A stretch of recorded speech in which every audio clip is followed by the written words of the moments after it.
What's going on, people? Welcome back to another show, another episode. Wow, the season is officially over, and we are here with the Arsenal crew. We've got Charles back with us. There's going to be a lot of talking points today. Obviously, it feels like so long ago that the season was over. I know we've had a busy week with two major European finals, and now we are back here to just go over the season and see how our teams did, what to expect for next season. There's going to be a lot of transfer talks as well in the summer, and also wrap it up with the Euros, Euro 2020/2021. I don't know what it is, but how have you guys been? It's been a long time. Yeah, I'm pretty good. Keeping up with the season, frustratingly at times, but yeah, I can't complain too much. Yeah, I know. It's nice to see you, man. I feel like you took a break from that therapy. Yeah. It's one way of putting it. Yeah, that's a good way of putting it. Yeah. Jeff, how you doing so far? Well, I just finished reading the Zidane. This is why I left letter. So I'm feeling like a lot of fans whose team was trying to put up the Super League. Kind of like, here is management, and here are the fans, and there's a gap of information that we're not hearing, we're not seeing. But we're gonna get into it. Other than that, COVID fatigue, it sucks. No more soccer, it sucks. I don't know what I'm gonna do with over these next 2 weeks before the Euros happen. But actually, I was watching the under 21 21. Woo! There's some good football there. Football geez. there. I watched that this afternoon, so I will say I definitely did fix my I did patch my fix for more footy, More football, yeah. over now and the Euros starting in 2 weeks. So I got the notifications, but I was like, yeah, I'll just wait because I know there's going to be a couple of friendlies as well between now and June 11th. It's the knockouts, right, for the Euros under 21. It was the quarterfinals, but yeah, there's a bunch of friendlies. Yeah, that's going to be a couple of. Kels, how you doing? I'm good. It was an up and down season, like every other season.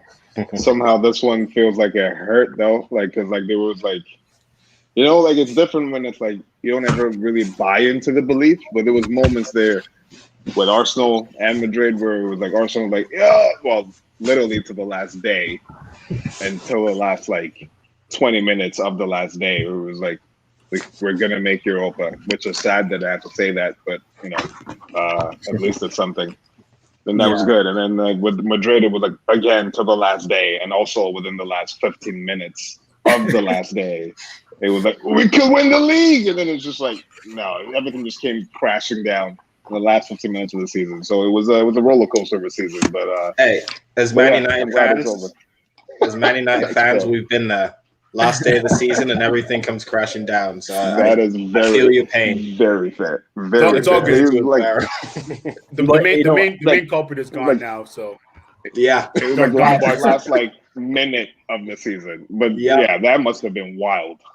I still can't watch that highlight to this day. I still can't watch it. The Europa League final highlight? No, Aguero 2012. Oh, the Aguero highlight. Oh yeah. Yeah. Oh, Jay so already blinked it from his memory, man. No, I thought he was gonna come on and do the exact same thing he did. That's what I thought he was gonna do when he came on. I was hoping in the 75th minute. Yeah, would have been poetic. No, I was happy Chelsea won that though. What was you guys' take on the? Obviously, I feel for you, Arsenal/Real Madrid fans, because it must hurt. Because typically you can go one side and you win something, but you guys kind of left. Did Real Madrid win anything this season at all? No. Oh, geez. So it was just first time in 11 years. 11 years. Nothing at all.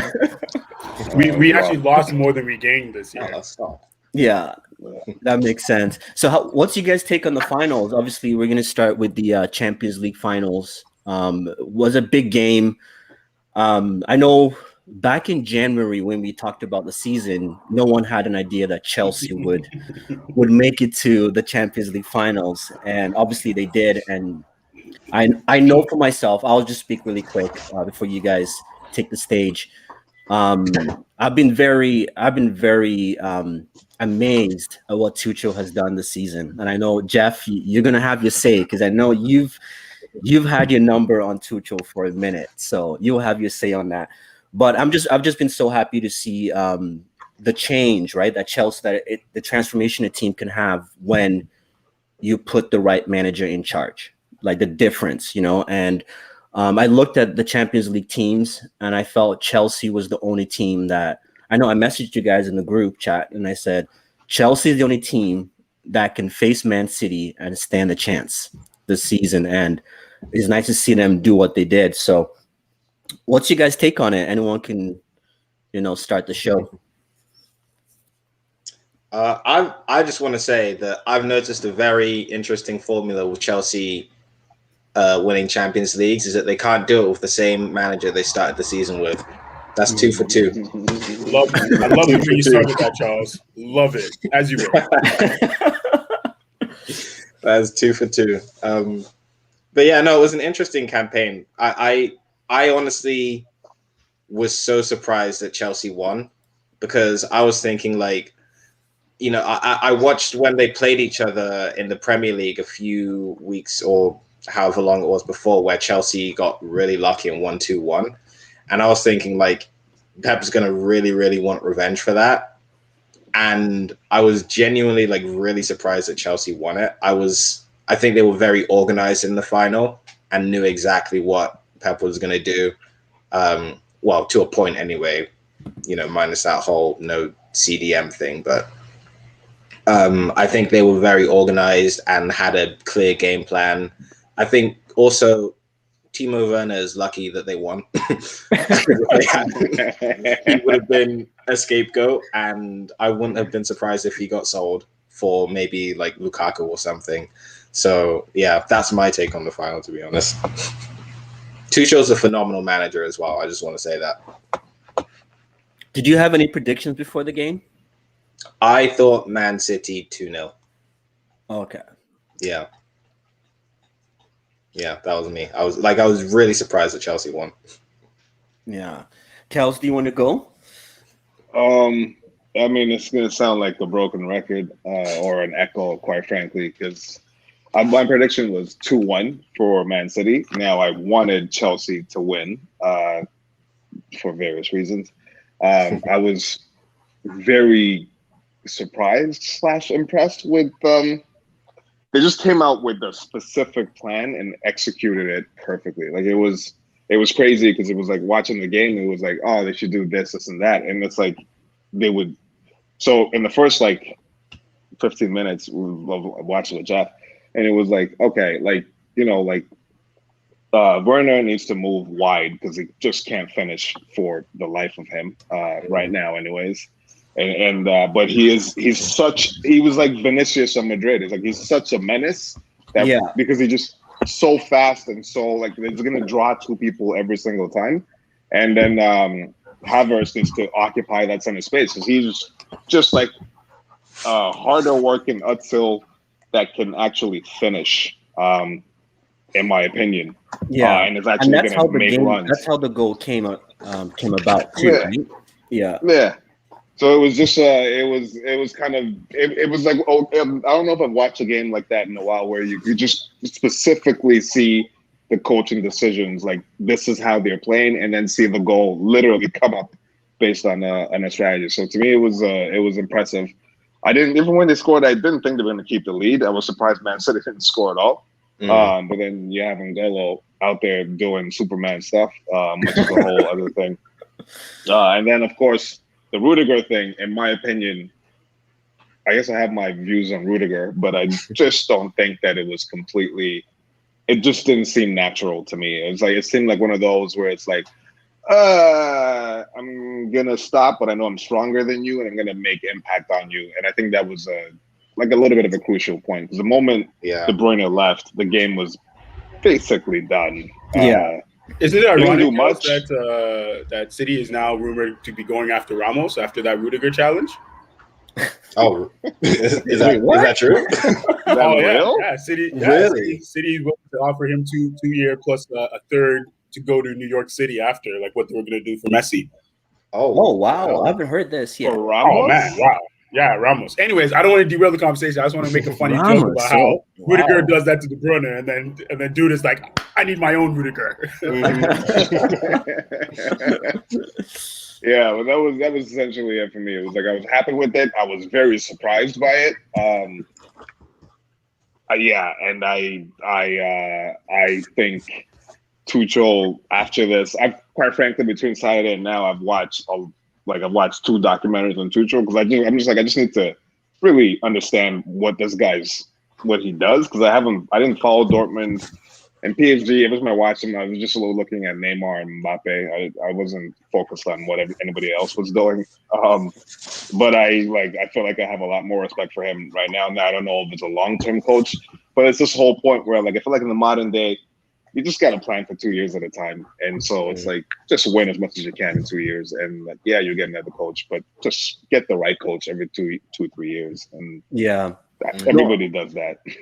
I definitely do agree with that. Like I was on the show with Eve on, I believe it was Thursday or Friday. Actually, it was Friday. We did the Jeff. I do apologize. I missed your message. I didn't get the notification, man. Would have been awesome to have had you on. But we did the preview for the finals, and that was my prediction was because I've seen how good Chelsea has been all season defensively. Obviously, they were a little shaky in the last couple of games of the season, but my prediction was if Chelsea could get the first goal, it was going to be a long night for City, and that's exactly what happened. Just because we haven't really seen City come from behind, and we know Pep in the Champions League finals. He needs to win this. Now he's behind, and Tuchel seems to have a thing for him. So I just figured Pep was Tuchel has a thing for everybody. No, every big manager, he just keeps knocking them down one after each other. It's crazy. Yeah. So that was just like my take on it, and I do agree with that. I think right now we need to get away from. We'll talk about that a bit more, but I think we need to get away from this 5-year contracts. The process, the project is 18 months on average. If you can deliver, I feel like coaches should just be renewed as they go. You know, okay, you win a trophy, 1 more year, kind of go from there. But anyways, I'll pass it on to Jeff. Mr. Tuchel in the building. Where do I start? I'm sure y'all recall me calling out Tuchel earlier on in the season when he was at PSG and what he was doing there, or lack thereof. I just want to make it clear. I respect Tuchel as a coach. I do not respect him as a manager. Okay. Now, what I mean by that is he knows what he wants to do, like Pep does, like Klopp does. Some might argue like Ole. I'm just kidding. And the key here is that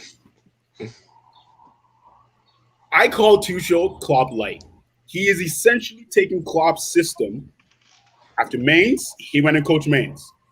To Dortmund, he went and coached Dortmund. He literally followed this guy and implemented what he had already done.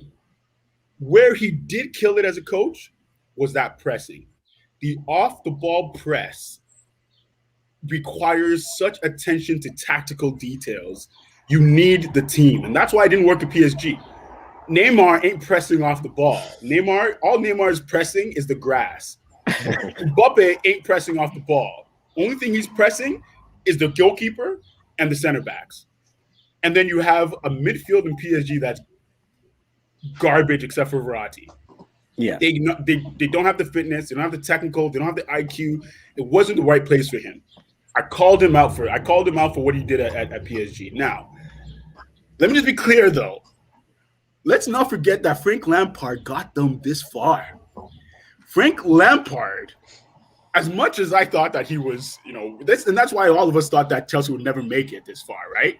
All right, Kels, time out. Enter. What do you mean by this far? Just a question. What does that mean? He got them the players. He got them the players, and he got them to the Champions League quarterfinals. Oh, And then he second round. To the second round. knockout He stage. got him out of the group. no, he stage. got them into the knockout stage, and then Tuchel took He got over. him. No. He left got him in out the January. group. He got him out of the groups. Yeah, He got him out of the it. group into the knockout stage. Yeah. What That's all. do you mean? Not too hard to do, though. That's not too hard with that team. Whoa, hold on, guys. That's 13 games left. He faced Atletico Madrid. He faced 3 teams, man. Who? They won the league. Atletico Madrid won the league that we are in. And then he faced us and beat us. Come on. Atletico Madrid. Come on.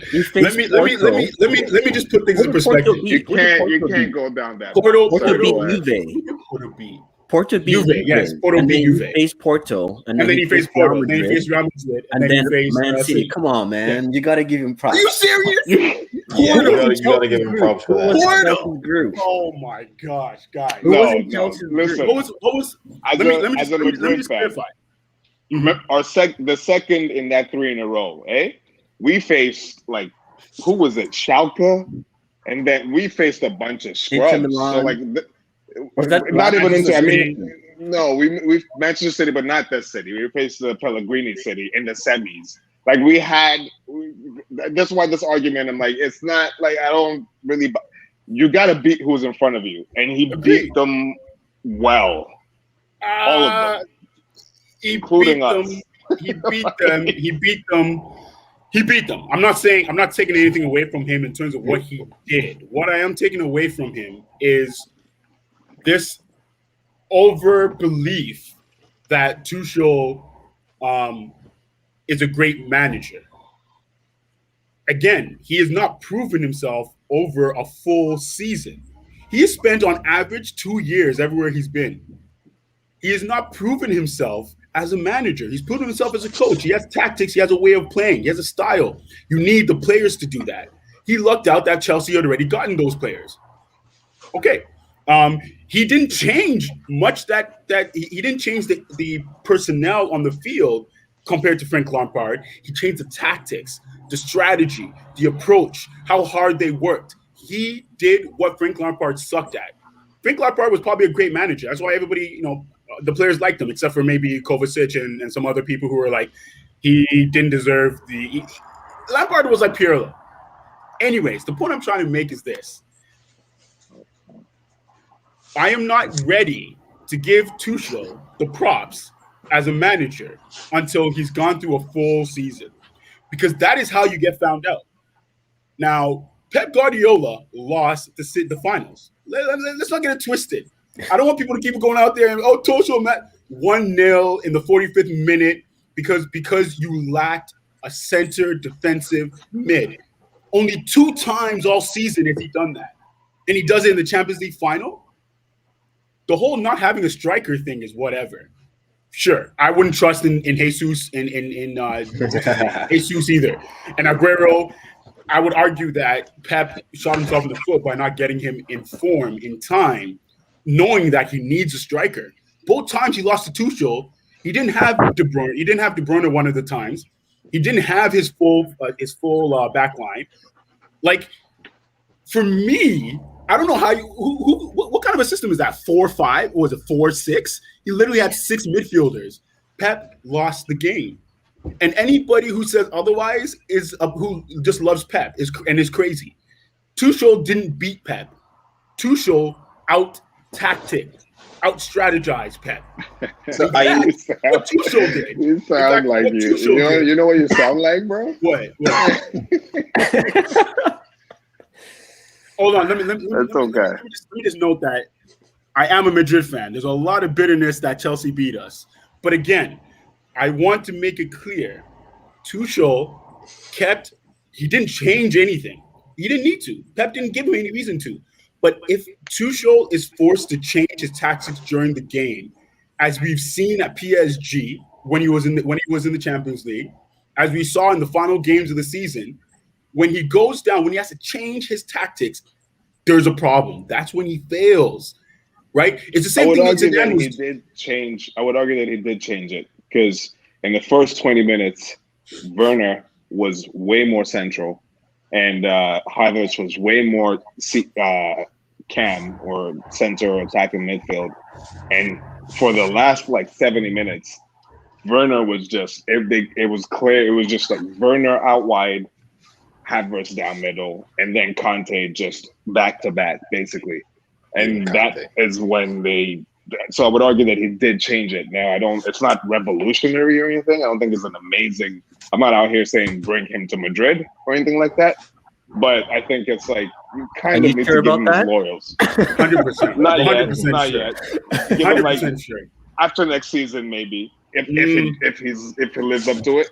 But for right now though, like I don't think there's many people who could have achieved what he achieved with that Chelsea team. Picking them up from January up until now. I just don't think so.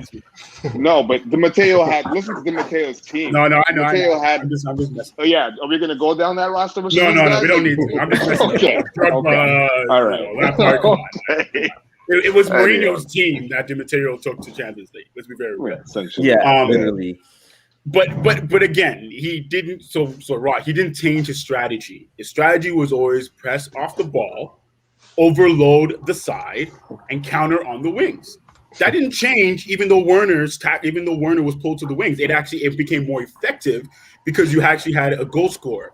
You know what actually happened when you changed that? They had, I think, one or two actual real clear chances. One or two. One was Pulisic, and then I don't remember the other one.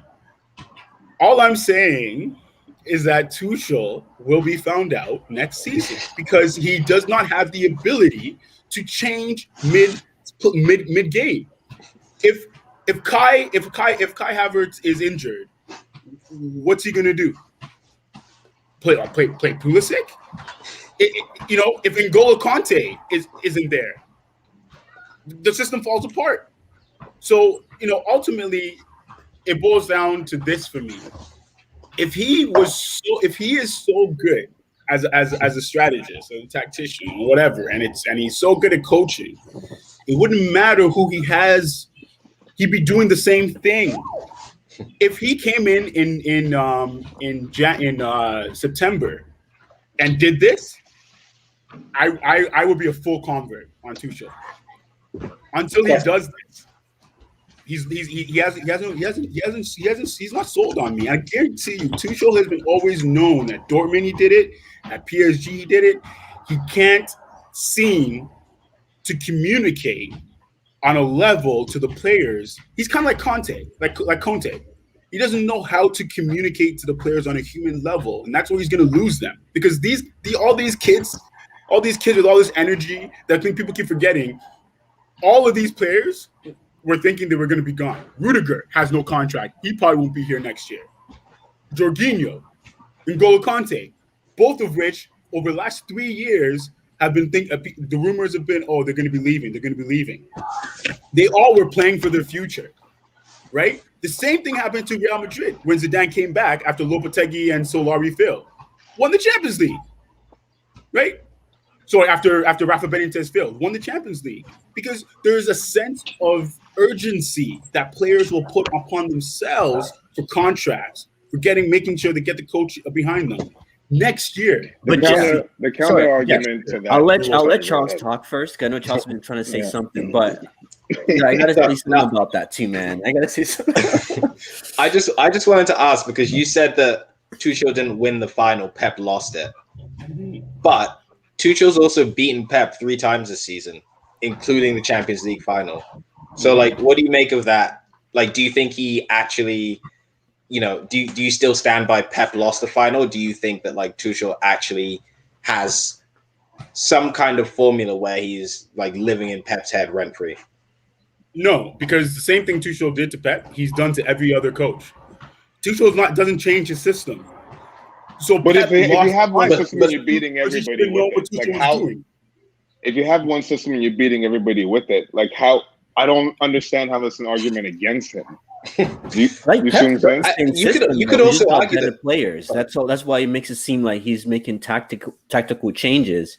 He just has better players, and I think Jeff, I get your point about Tuchel or City or Pep. Yeah, he has better players. Just better both players, times but that it seems played, like he both times changed that his he played, tactics. But any both player times off that that Pep bench played could him. change the game. But both times that Pep played him, to answer Charles's question, both times that Pep played him, he never played his leading lineups. He changed his personnel completely, whether he was doing it for saving people for the final, whatever. Ultimately, Pep, again, 2 times this season, Pep has played without a CDM. One of them was the final. But you can. That is insane. Pep lost that final. I don't know what you want to. I don't know what you want to say, man. How do you go and win a league by as many points as you did, and you don't, and you go ahead and you blow it all up in the final? It's because Pep Pep has been known to. He did this against Lyon last year. He did it again here. He does it all the time. He doesn't. He has a system that he believes in. He doesn't realize that system is built on Messi. Sorry, I have to say it for all you City fans. That system he's I built disagree is on that, Messi. man. I That's disagree why on that. He sucked in the Bundesliga. He couldn't do anything with Bayern in Champions League. He couldn't do anything with City in Champions League. The only time his system has ever worked without a CDM like that has been in Barcelona. I mean, I personally, if anyone who thinks Pep isn't going to win another Champions League without Messi, I have to challenge that. Like, I definitely think he will at some point, but I also think that someone said that Pep you said that Pep didn't play his full lineup in the other 2 games he played against Tuchel. Realistically, though, Pep should be able to play any combination of the players he has, because that squad will still be worth that starting 11 will probably still be worth over $1 billion. So I think he should be able to play any combination. I would still take an old ass Aguero over our leading lineup at Man United right now. I would. I really would. I think he should be able to play Aguero, and that should be a top striker where you can still say, okay, I still beat Pep. I don't think it really matters what players he has on the field, is what I'm trying to say, because his team is so stacked. But again, it's not about the players. It's about the required positionings. You cannot play this modern day football, which England claims Pep brought to England. You cannot play this modern style of football without a holding midfield player. You cannot. That era is done. It's gone. Like, it's impossible, because you will get counterattack, and that's all Tuchel does. Tuchel sets himself up, but you can't counterattack him, so that he can counterattack you. I just don't understand what Pep was thinking. But Jeff, if you're saying that, that's what Tuchel always does, why didn't Pep realize that before the game? It's not that Pep didn't realize that. It's that Pep thought he could Pep thought his team was ready to beat Tuchel. Problem with Pep is that he overthinks. You can't be saying that Tuchel is not good enough, but Tuchel just basically beat what's in front of him. And I think to your point about sorry, Kels, before just 1 second. Your point about these players are playing for their contracts and things like that, I disagree. I would agree with you to an extent if they lost the finals, because now they would have lost the FA Cup finals and the Champions League finals. And you can say, okay, at that point, their heads might be down. They just won the Champions League finals with Tuchel that has shown them that there is a plan. So for me, I'm looking at these players. I'm sure Tuchel's also going to get his players in. Abramovich has already said, hey, where's the 3-year contract? You know what I mean? We're going to splash the cash. So he's probably going to get his own players as well. And I'm sure there's going to be players that are going to be sold this season. But Chelsea's now looking and saying, we actually do have a great chance to actually win the league next year. Yeah, it's good. I'm not saying that they're going to win the league. They're still City. But I think this team now, with the coach they have, now they're hungry to win the league. Just like how Liverpool was when Liverpool won the Champions League, and then the next season they won the league. So I think the fact they won the Champions League finals, that gives them that boost that they can actually do this for the next season. That's my point. I don't know, Kels, you can go on. Just a quick add-on to Josh's point. The other thing about Tuchel is that, yeah, he is so predictable, and he is. I mean, like, it was crazy as a Madrid fan. Let's take this back now. It's like we know exactly.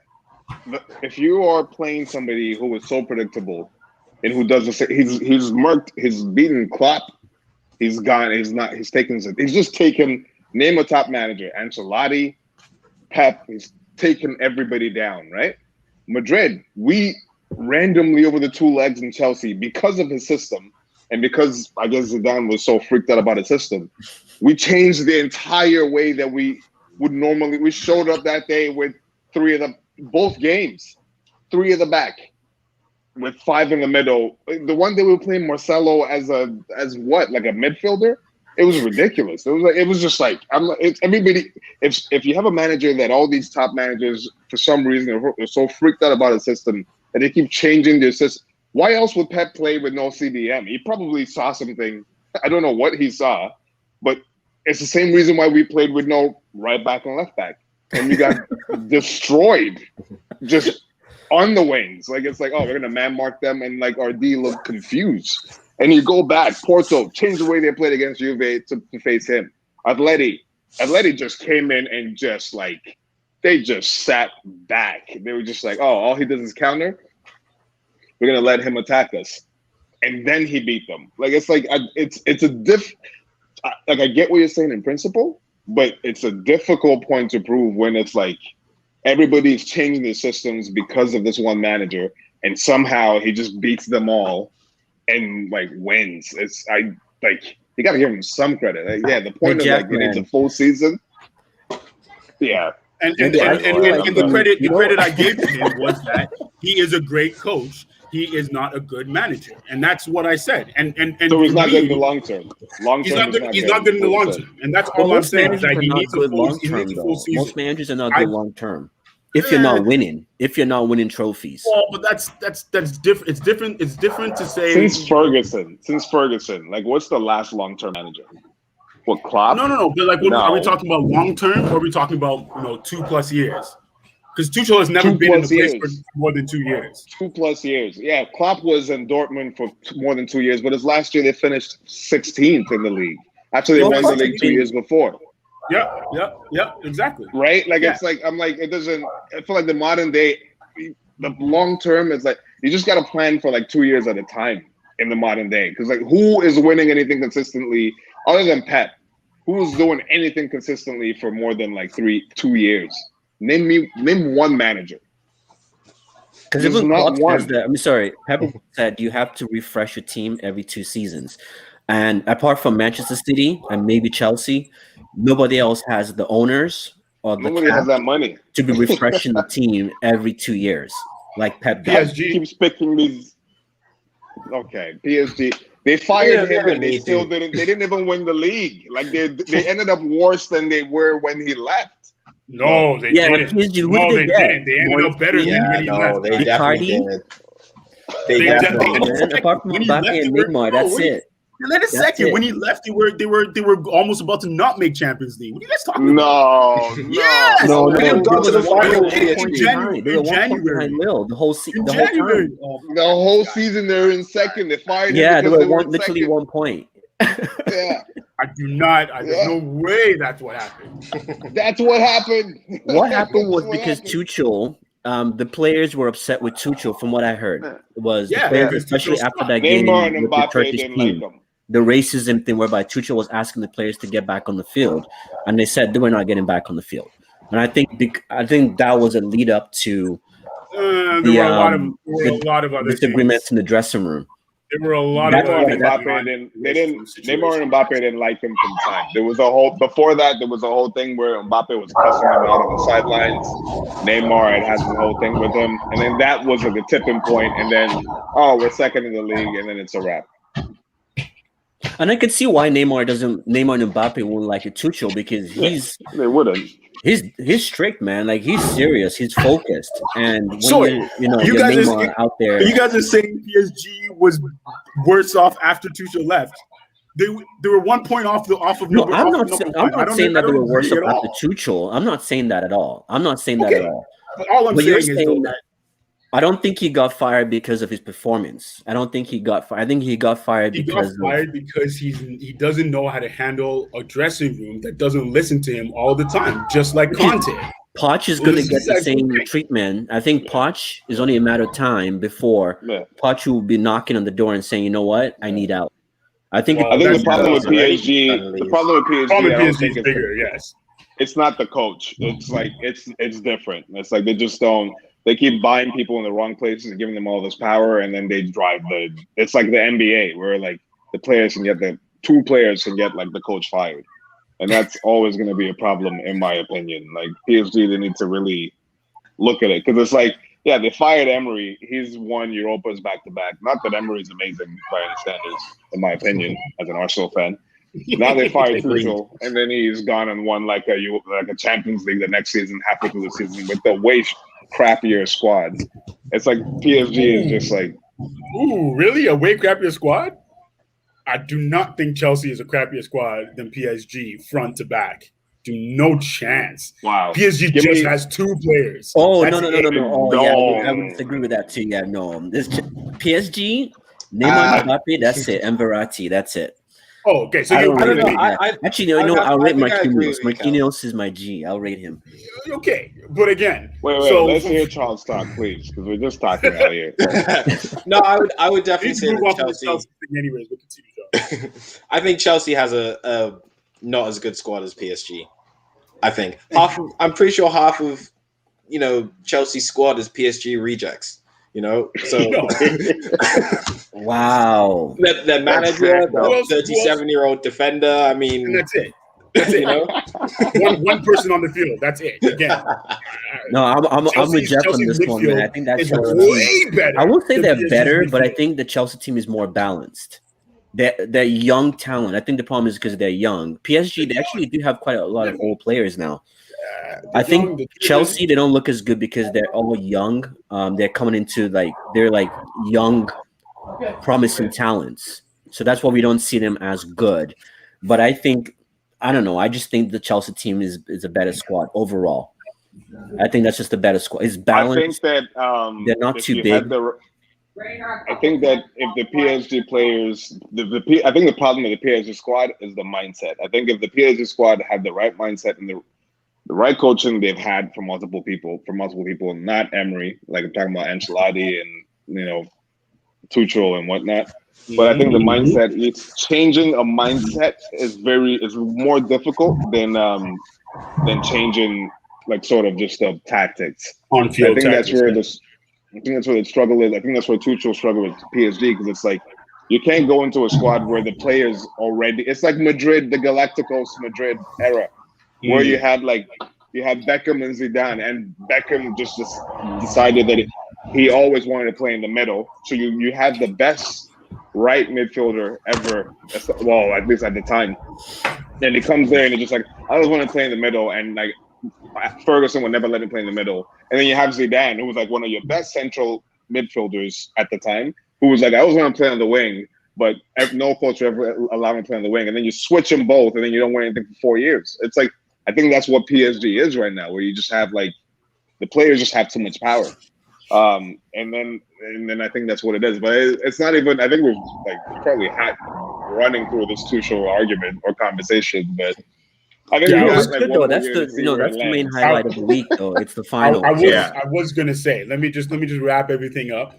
Again, Okay, sorry, Tuchel Jeff, is a before great coach, Jeff, sorry, before you wrap not a it great up. manager. See me next year.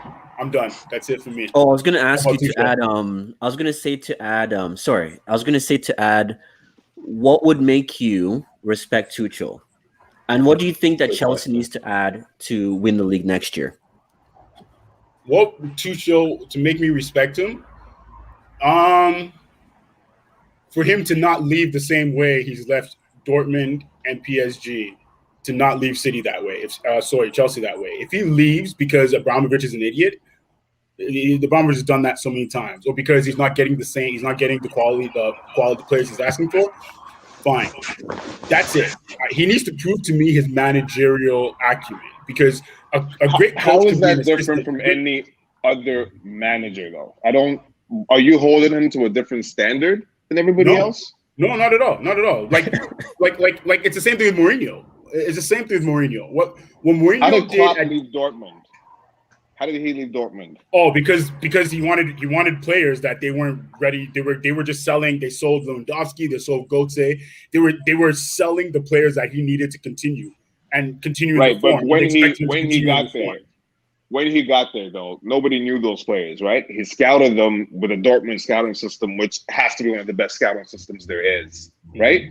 Mm-hmm. And then he was able to achieve that, and then he wanted to change the system that he came into. I'm not getting it. I don't. No, how did Zidane leave Madrid? Like I'm not getting it. Like everybody leaves after 2 or 3 years. But that's not what happened at all in Dortmund. It's not that he wanted to change the system. He wanted to keep it the same, and the higher ups said no. We need to make money, so we're gonna sell all these players. You need to start from scratch. He's like, I'm not gonna start from scratch again. Dortmund. That is Dortmund. That's what they do. And then they sold those players, and then they got the Dembeles and the Gundogan's, and they bring in the players cheap, and then they sell them expensive. That's Dortmund. Sure, but why are you? I don't understand why. How was that? How was that not hold him to a different standard than how Tuchel left Dortmund? I don't. Tuchel how didn't was leave that Dortmund different? because of that. Tuchel left Dortmund because he had a problem with the players and he had a problem with the higher ups. It wasn't because they were selling. They didn't sell anybody. It wasn't until when Klopp left Dortmund, they were bottom half of the table. They were bottom half. Yes. They had Aubameyang and these players, and they were bottom half of the table.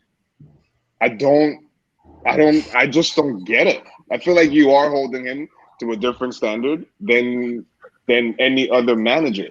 Quite frankly, I think Jeff's got the same beef I have for Ole. I think that's what it is. I've been keeping quiet about that. I've been thinking it. The only difference is I don't have to deal with him day in and day out. That's the situation. I don't see it as a different standard at all because again, when Klopp left, sure, mid table, but that's because they told him to start from scratch, and he's like, "Well, this is all I can get you, unless you guys are going to change your transfer policies." He had Gundogan and Aubameyang. That's not scratch. Yeah, he had no, but he had an up and coming. All of those guys were brand new and up and coming. And then Tuchel comes. Hold on. You guys were talking about how Chelsea. We're never going to agree. Talking about how Chelsea is is young and he came in and he did. Dortmund was that team. What did he do? He didn't do much. First of all, second of all, he left. So again, why do you think he's not going to do the same thing at Chelsea? Why do you think he's going to get in there? Abramovich is going to give him all the money he wants, like he did Frank Lampard. He's going to bring in Lukaku and probably fail because Lukaku sucks. And Lukaku has a head problem, which I don't think. Yeah, you're forgetting. Like, I'm not. No disrespect to Borussia Dortmund, but that's like a stepping stone, club.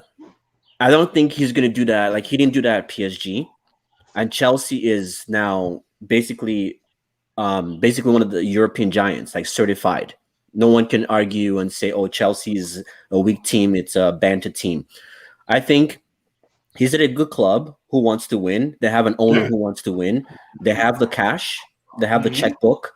It's like the same thing. It's kind of like Man City. It's like that's like the perfect role for a coach who wants to implement his philosophy. So how is that different from PSG? PSG didn't have the cash. PSG was broke. PSG's not broke. What do you mean? Yeah, they've been broke. They've been broke for 2 seasons ever since they left the is it the Emirate family or whatever? Because PSG has been running on the actual club money in the last 2 seasons.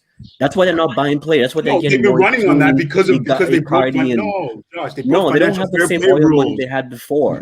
No, they do. It's because they were on FFP rules and they had to change the way they were pulling people in.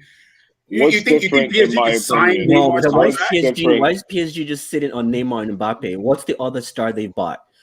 What's different? That's because their procurement sucks. And the Herrera scouting is garbage. The procurement is that's it. The procurement sucks. PSG has always had that problem, though. No, but come on. After making the Champions League finals last season, a team with money that wants to win would have splurged in the summer. I know it's a COVID year. Wait, but if they just made it to the Champions League final, why would they splurge? They did absolutely nothing to get closer. Why would they splurge if they didn't win the Champions League final? No, but they didn't win it. Reached the Champions League final, so that's promising. They made it to Champions League finals because they were exceptionally well coached. Well played, my man. Well played. I rescind my case. It'll never rest. These transfer policies dictated from the front office. The difference between PSG and Chelsea, in my opinion, and Manchester City and Liverpool is that they actually align with like the managers. Like it's like look at what Chelsea did. It's like Lampard was just pointing players out, and this guy they were just going and getting them. They were just like, how much do you want? Done. Like there was no back and forth. PSG, like they're buying. PSG's buying. They're trying to be like some weird Galacticos. They're just buying like celebrities. Yeah, Or like I remember Charles and I had that conversation. We had that show where we were like Chelsea shopping spree. It's like what was going on? Like what? Like I was so jealous. I was like, man, you know, this is Manchester United. It's all rumors. Everything is rumored until the last day, and we just get some guy from the Turkish league, and that's it. And one thing I will give Chelsea is that they went for players, whether it was Lampard or whoever. They went for players that they didn't get competition. They literally said, we want this player. The club said, this is the cost. And they said, here you go.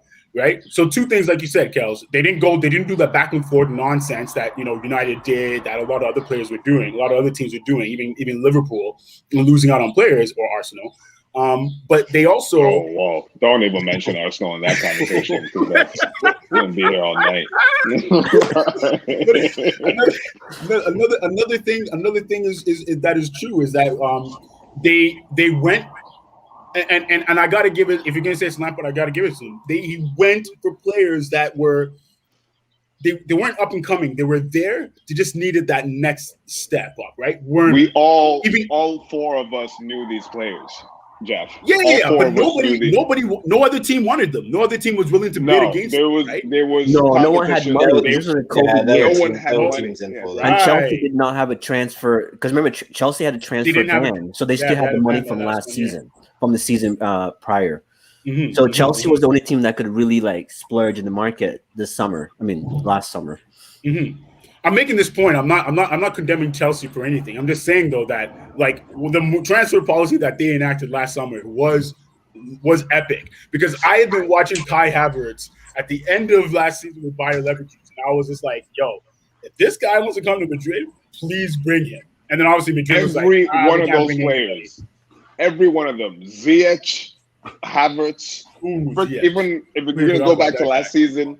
I'm about to drop a bomb out here. But Werner, even at the time, like literally everybody they brought in, I was like, man, like Chelsea is just scooping, like they're gonna own it for the next like 7 years. Like, it was crazy. Yeah, and they already had him go. I can't believe Sarri was trying to get rid of Conte at one point. I was like, you're mad. Sarri is a little, just a little. Where is he? Okay, that's another day. To answer your question, the last question about this whole Chelsea thing that you asked me, what does Chelsea need for next year? It's very simple. Chelsea only need one thing: to play Werner on the left and get a striker. Really, Chelsea should be the only team going after Kane, because even if Kane is injured, they can still perform. Kane should not go to City, because Guardiola is not going. He shouldn't trust that Guardiola is going to trust in him. First of all, second of all, United. It's either Chelsea or United, because United can, Cavani's not getting your full season, and neither is Kane. So both of them together, maybe you'll win the title. But all I'm saying is that Chelsea, only thing Chelsea needs is a striker. If they were to get two things, the second thing I would say they need is someone other than Jorginho. But Jorginho is fine. Whatever his name is, he's fine for now. But you cannot expect repeat next season with Jorginho as backup to Conte, because that guy was he got a yellow early, and then he was just literally he just did this. Well, he's a deep line playmaker that can't tackle. So I mean, he needs to go back to Italy, in my opinion. And Kovacic is not funny? Like. Isn't that funny? Cruz is also a deep line playmaker who can't tackle. No, but Cruz has Casemiro behind him, right? But the thing is, Conte is playing box to box. Casemiro's not box to box. Casemiro is not box to box. Yeah. Oh, and I gotta say, Eduardo Mendy, man, the best thing that happened to Chelsea's goalkeeping situation since Courtois left. Because my goodness, that Kepa character. Was it like what, 7 clean sheets? I thought you were even on the team. Like, where'd you come from? Him and in that final, the biggest surprise for me. Now, I haven't watched Chelsea much this season because during the Lampard period, I tried and I just gave up. Do you like the diamond? It was just weird. Reece James, my God. Yeah. My God. He's going to Madrid. Who is this?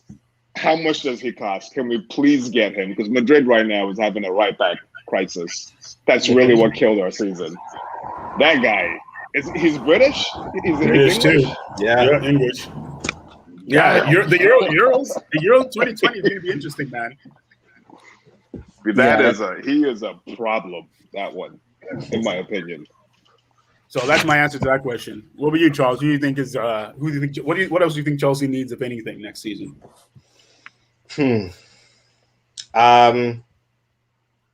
I would say they need another pair of legs for Kante. Honestly, I actually do think they need he can run forever, but that's not gonna, I'm gonna contradict myself. That's not gonna last forever, I think they definitely need someone else to back him up in some way. He can't be running box to box for the whole season. I don't care what anyone says. Yeah. So that would be one place I would be looking to strengthen if I was Tuchel. And you know what's funny? Bayern is trying to go for Eduardo Camavinga right now with PSG. If I was Chelsea, I would just swoop in and be like, boom, we got a system, we won, we killed, you got a place here. You're definitely starting. Chelsea would actually eat people's food. If they got Kane and he's French, right? So Conte could kind of teach him. And he's young. He's like 20 years old. They could, he could teach him. They were best friends. Yeah, man. I mean, they're both exactly. They're both going to be playing in Euro 2020s, man. If Chelsea nails those two things, you said it, man. I forgot about Conte. Whew. What about me? I would then all of a sudden become Lukaku apparently is the favorite to come to Chelsea. At the edge. He will not work with Tuchel. Lukaku is trash, man. Lukaku is trash. Don't let this. He's trash, in my opinion. All right. Everybody get up on Kels. Any striker with no first touch to me is it's a wrap. You play the ball in front of him. You play the ball in behind. He's not even that fast. In front of him. So he can run onto it. He's quick. So heavy. He's quick. Yeah, for 2 years until he starts eating that fufu. He's pretty quick. You know how he's going to No. He's not quick. He has a high top speed. He's not quick. It takes him a while to get there, but he's strong and he has a high top speed. But that's what I'm saying. That's why if he has a shitty first touch, it's not an ideal trait for a footballer to have. In fact, it's terrible. But there's ways around it. You play the ball in behind defenders or in front of him, so he has to run onto it. But I think I think with Chelsea, he would actually work in Chelsea, at Chelsea. I think so too. I think Lukaku gets so much hate as well. And I think he's improved his game too in Italy. Yeah. His build-up play or his link-up play is a bit better. In Italy is the key here. In Italy. You gotta understand. You guys watch that league? I watched that league this year. I would kill it as a striker in Italy. I'm and a defender. 30, at the same time. 34 with a busted knee, but I would blow by these guys. I would hold them back and blow by them. It's going to be different in the Premier League, man. It's going to be. There's just not that much space. I see what you're saying. I think it could work in a 2-3 year span, but I think he'll get figured out. They'll just start playing deep lines whenever they see Lukaku, and then it's okay, it's like the Giroud thing all over again. Well, now what are you gonna do? I mean, I shouldn't compare Lukaku to Giroud. That was rude. That was very rude. But if you have, like you said, right? If you had a system whereby Timo Werner is playing more wide, that creates a lot of space for Lukaku. That's what I'm thinking. That will create a lot of space. I think he's a better finisher than Harvard. If you have a big, strong, fast center back, which there are loads in England, they're going to be able to handle Lukaku. I feel like it's like. Sorry, go ahead. No, sorry, you finish. I really was done. I was just going to say the same thing over and over again. So yeah, go ahead. I was just going to say, my thing is, Lukaku's already done it in England. You can't say that for one season. Has he done it though? He's done it. One season. You can't say he has a full goal scoring record in England. He proved himself. He's like 1-2. He's like 1-2 for goals. As much as people give him a lot of stick for his first touch, Like he still has the numbers to back it up. Exactly. I don't know. And he did I'm okay at skeptical as well. Chelsea as a Don't get youngster. me wrong. I'm skeptical, but hey, when you have a I good would take coach him back. like Honestly, Tuchel, as a Man United fan, I would take him back. I said it. Well, based upon what you have. Okay, but that's like Juventus saying we would take Lukaku. I'm like, yeah, because you have as an Arsenal fan, I would pay $150 million for Lukaku. Like, let's not get it twisted. As a Real Madrid fan, especially when Oba keeps getting played as a left. No, as a Real Madrid fan, I don't want that guy near my squad. Oh, no, come on.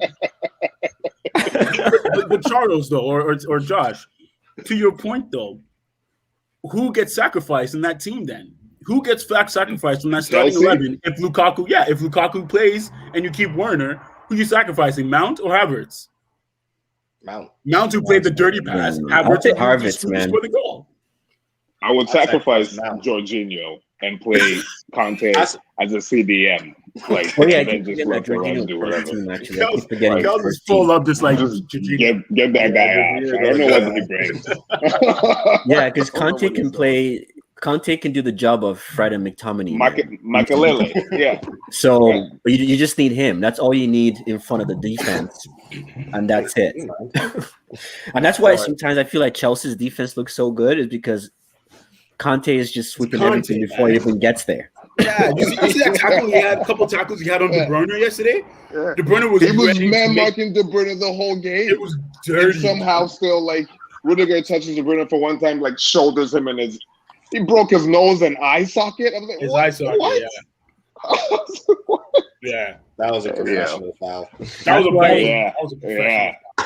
was a professional foul. That's why I was that makes sense. I was on the show with Eze yesterday. I was talking about Chelsea, and he made a great point because I was saying maybe if you guys could get Koulibaly, and that could because right now they need someone next to either Rudiger or Zuma, but I realized that you don't want Koulibaly as well. Thiago Silva. You don't want two Sergio Ramoses right next to each other. That's just disaster for red cards. Man, you hardly want one Sergio Ramos. You want Sergio Ramos when you're attacking in the other box. Yeah. On the, I don't know if you want him. Hey, let's not go there, man. You guys know my opinion on Sergio Ramos. A lot of people think he's a world-class center back. I think he's a world-class player, but not a center back. Oh, man. Josh, you and I have had some I would not argue with you on that. When it comes to defending, I don't think he's world class. But as a player, as a whole, he's world class.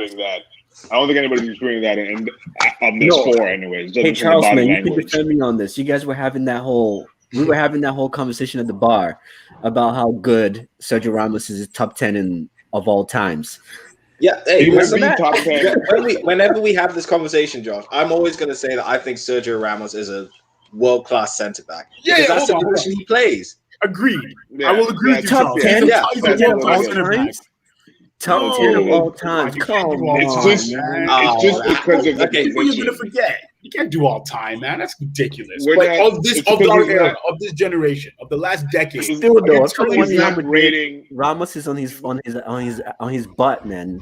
Okay, they're not rating defensive abilities. It's just as a player in your lineup. I think that's the point they're giving. Exactly. Oh, okay. Yeah, if you don't have who around would you put ahead of him though, a centre back, so Josh. In this generation, who else would you put ahead of Ramos of this generation? We'll say as centre back. Yes. Oh, give me three. So many of them, man. No, give me three. You said there's so like, many. If you're just doing like solely defenders, like No. solely. Yeah, we're talking center back. Yeah, center I'll do Van Dijk. Van Dijk. For sure. I feel like. Oh yeah, I would take Van Dijk over Ramos. Quite frankly. Over Sergio. Come on, no. He's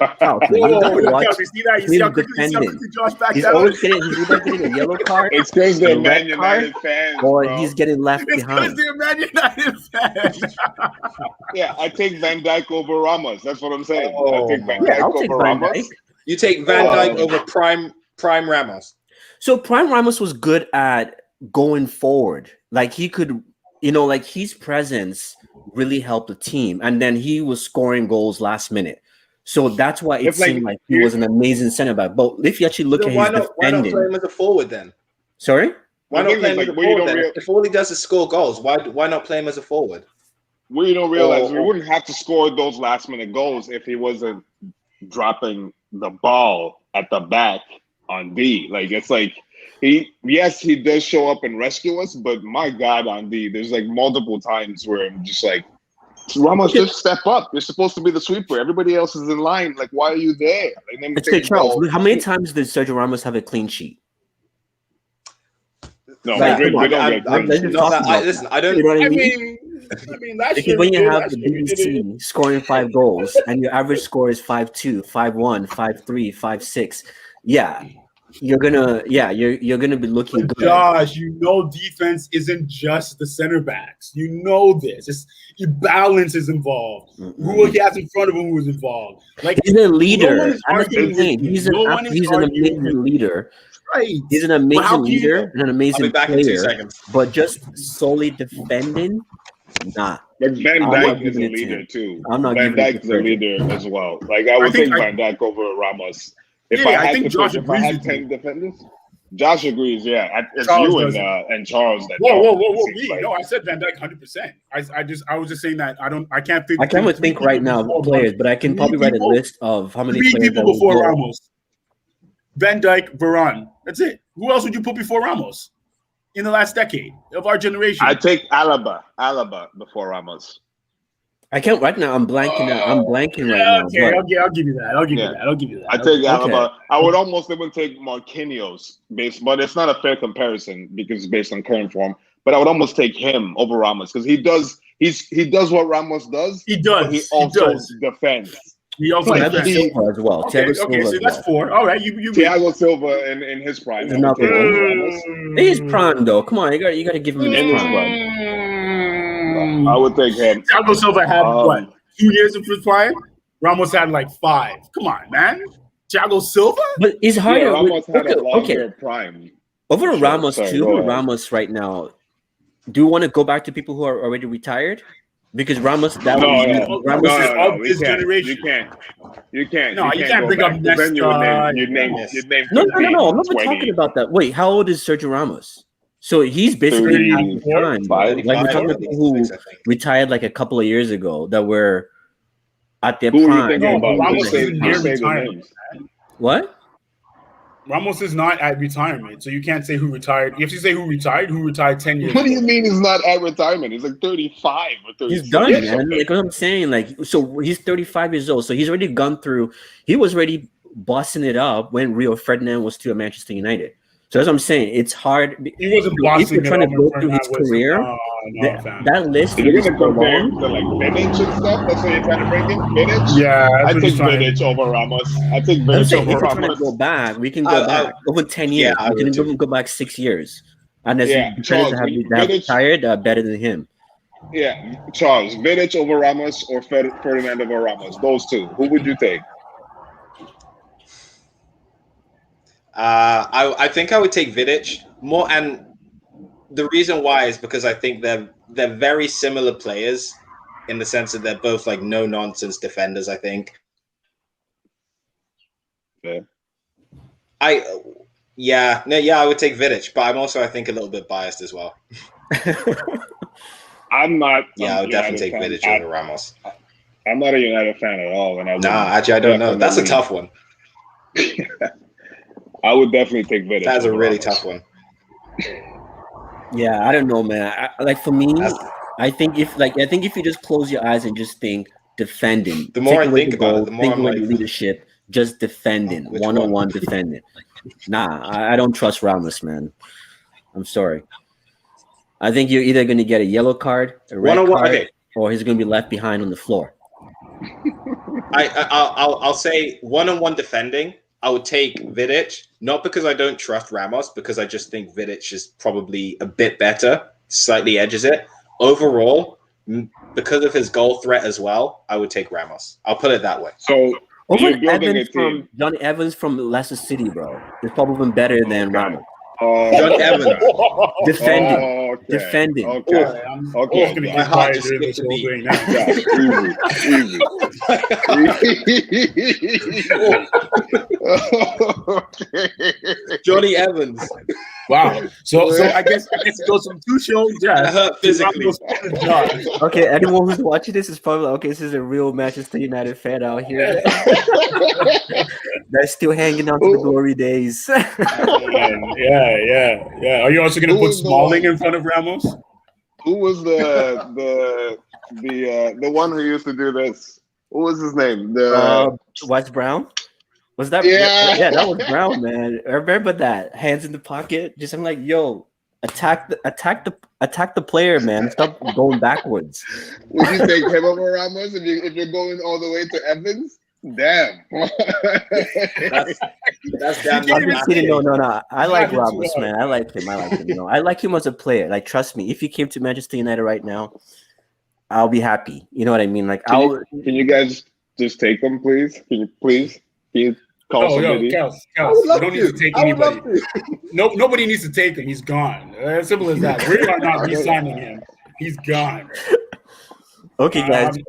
What else should we talk about, man? It seems like we've kind of spent an hour on Tuchel. Time is almost up here, but we can just basically kind of really just sum up, Arsenal season. What do you guys think for next season? Will obviously you guys are keeping Arteta, right? I mean, for now, it looks like. Sorry, go ahead, Jeff. No, I was just gonna say for now, just responding to you. I mean, like you said, it looks like we're keeping him. Willian is gone. Thank God. I don't know. I don't understand why that purchase happened. Honestly, I don't see Arteta lasting the full season next year. He's proven He's gone through a full season. He's proven what he's capable of. 12th position. He's proven that's mid-table is what Arteta brings you. You can say, oh, he doesn't have, like I'm saying this. Tuchel would get us in the top 4 before Arteta would. Easily. And I'm not even going to start talking about Arteta and Pep Guardiola, but Arteta won't make it past next year. And yeah, I see us finishing.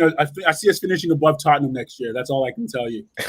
Depending if Conte goes to Tottenham. Conte, like Antonio Conte. Antonio Conte. He's definitely not going to Tottenham. Why I would love to see that happen, though. Antonio Conte is leaving with that team. Not that I want why Tottenham he's to leaving win Inter? anything, but He's leaving Inter because they needed to sell more players than bring in. What do you think Levy needs to do? This guy trying to get into the Super League for money. He's known for taking like average players and making them good. Whoa, look at he basically he cleared out Manchester United's like reserves, man. Manchester Lukaku, United. Alex Sanchez. Okay, we need to remember. And then you look at the other players that he brought in from other teams. We need to remember that the Italian league. Anyhow, I don't want to. Just in case there are any viewers here that are, the Italian league is like not that complicated. You get a couple of like pacey people on the wings, and then get a few ball handlers in the middle, and then you win the league. That's kind of what it is. Like I can't lie though. Ashley Young was looking like wasn't he? I was like, isn't this guy 40 years old? He looked like he just like went like Benjamin Button or something. Like Serie A is just MLS on steroids. That's it. It's not that much. It's not that much better, man. It's just the only difference is that they're in Europe. That's it. So like it's actually easier to win than the French than La Liga if you're not the main team, because at least you don't have this one team that's just bringing in Mbappe's and Neymar's. I think there's something that happens in England where like people think that a lot of people are just like dying to come to England no matter how crappy the team is. It's like the whole thing was like, oh, Mbappe is rumored to go to Liverpool. Like I don't know Mbappe, but like he's not going to Liverpool. I don't know why anybody thinks that that's an option for him. Same thing with Conte and Tottenham. Like he's not. He's going to a team that is ready to bring in the players that he wants to win. Like, that's my opinion. Maybe if you're located in London, then that's because it seems like every football professional loves London, the city of London. They just can't get enough of it. Yo, hold on that. That's the same, I think, in any big European city. It's like, where would you rather go if you're in Spain? Would you rather go to Madrid or like, you know, Manchester? Manchester, or every day. lesser known city in Madrid? Like I don't know. Yeah. Like Granada, Madrid or like Yeah, exactly. You know, yeah, that's I'm true. good. You know, Villarreal. No, it's true. It's the whole thing with it's the Kai Havertz didn't want to go to Chelsea. Chelsea was the only person that could get him out of Bayer Leverkusen because he knew he needed to make the next step up. He wanted to come to where? Of course, right? It's just the reality of it. Paul Pogba would not have given two bleeps to go to United if he didn't grow up there. No chance, right? Sure. Go through the list, man. Go through the list. No one is. Let me put it this way: the only place people will choose EPL over Syria and Ligue 1. That's it. they'll choose EPL if it's one of like the top, like United. Really? United Even got rid of, Bundesliga? Oh no! When I say Bundesliga, just Bayern, because Bayern is the Bundesliga. No, Bayern Munich, they're frauds, man. Absolute frauds. Absolute frauds. I don't understand how they get the best players from that league for less than 40 mil, but you're trying to get a player from the German league and they're giving you ridiculous prices. It's like, okay, you guys are fools. Like literally fools. City is trying to become. If City gets Kane, they're essentially now the Bayern of EPL. Yeah, like EPL, that's true. It's like we talk about Bayern, but like City is slowly becoming that. Like they just keep picking up players from rivals. But at least that's what they do. At least they're paying for it. Like what did they go to Munich for? At least they're paying for it. Like Munich, it's like what they buy players for is just ridiculous. Like it's like 40 million in 2021. You're buying. It's because all the other teams are like bordering on bankruptcy, so they have no negotiation power. Like literally, then Bayern those and teams everybody can go else outside of Germany to sell those players. Like, come on, those players are needed outside of Germany as well. Josh, you forget these are players that are German. They're always going to choose. It's just like Aguero wanted to go to Real Madrid, but then he went to City. England is the best example of this. Like, how many British players go outside of the league? Like, you see what I'm saying? Like, as of late, they started going the young ones because the young ones have become the. But I see what you're saying. Yeah, that's true. Yeah, the young ones, even man. What young ones are outside of England right now? No, there's a couple of them, man. Borussia Dortmund has like 5 of them. I think AC Milan has 1 or 2 as well. AC Milan, yeah. I think AC Milan has 1 or 2. No, but like quality, like British, actual British players. Sancho and Bellingham being under like 21 and being outside England would not have happened 10 years ago. Like they would have stayed. They would have stayed home. That's true, right? But I think if United were brave enough to get rid of Solskjaer, I think Conte could come to United. Like I think he's coming to teams of a certain caliber that are ready to are able to do what he wants. Now Solskjaer looks like he's staying for at least another couple of months anyways.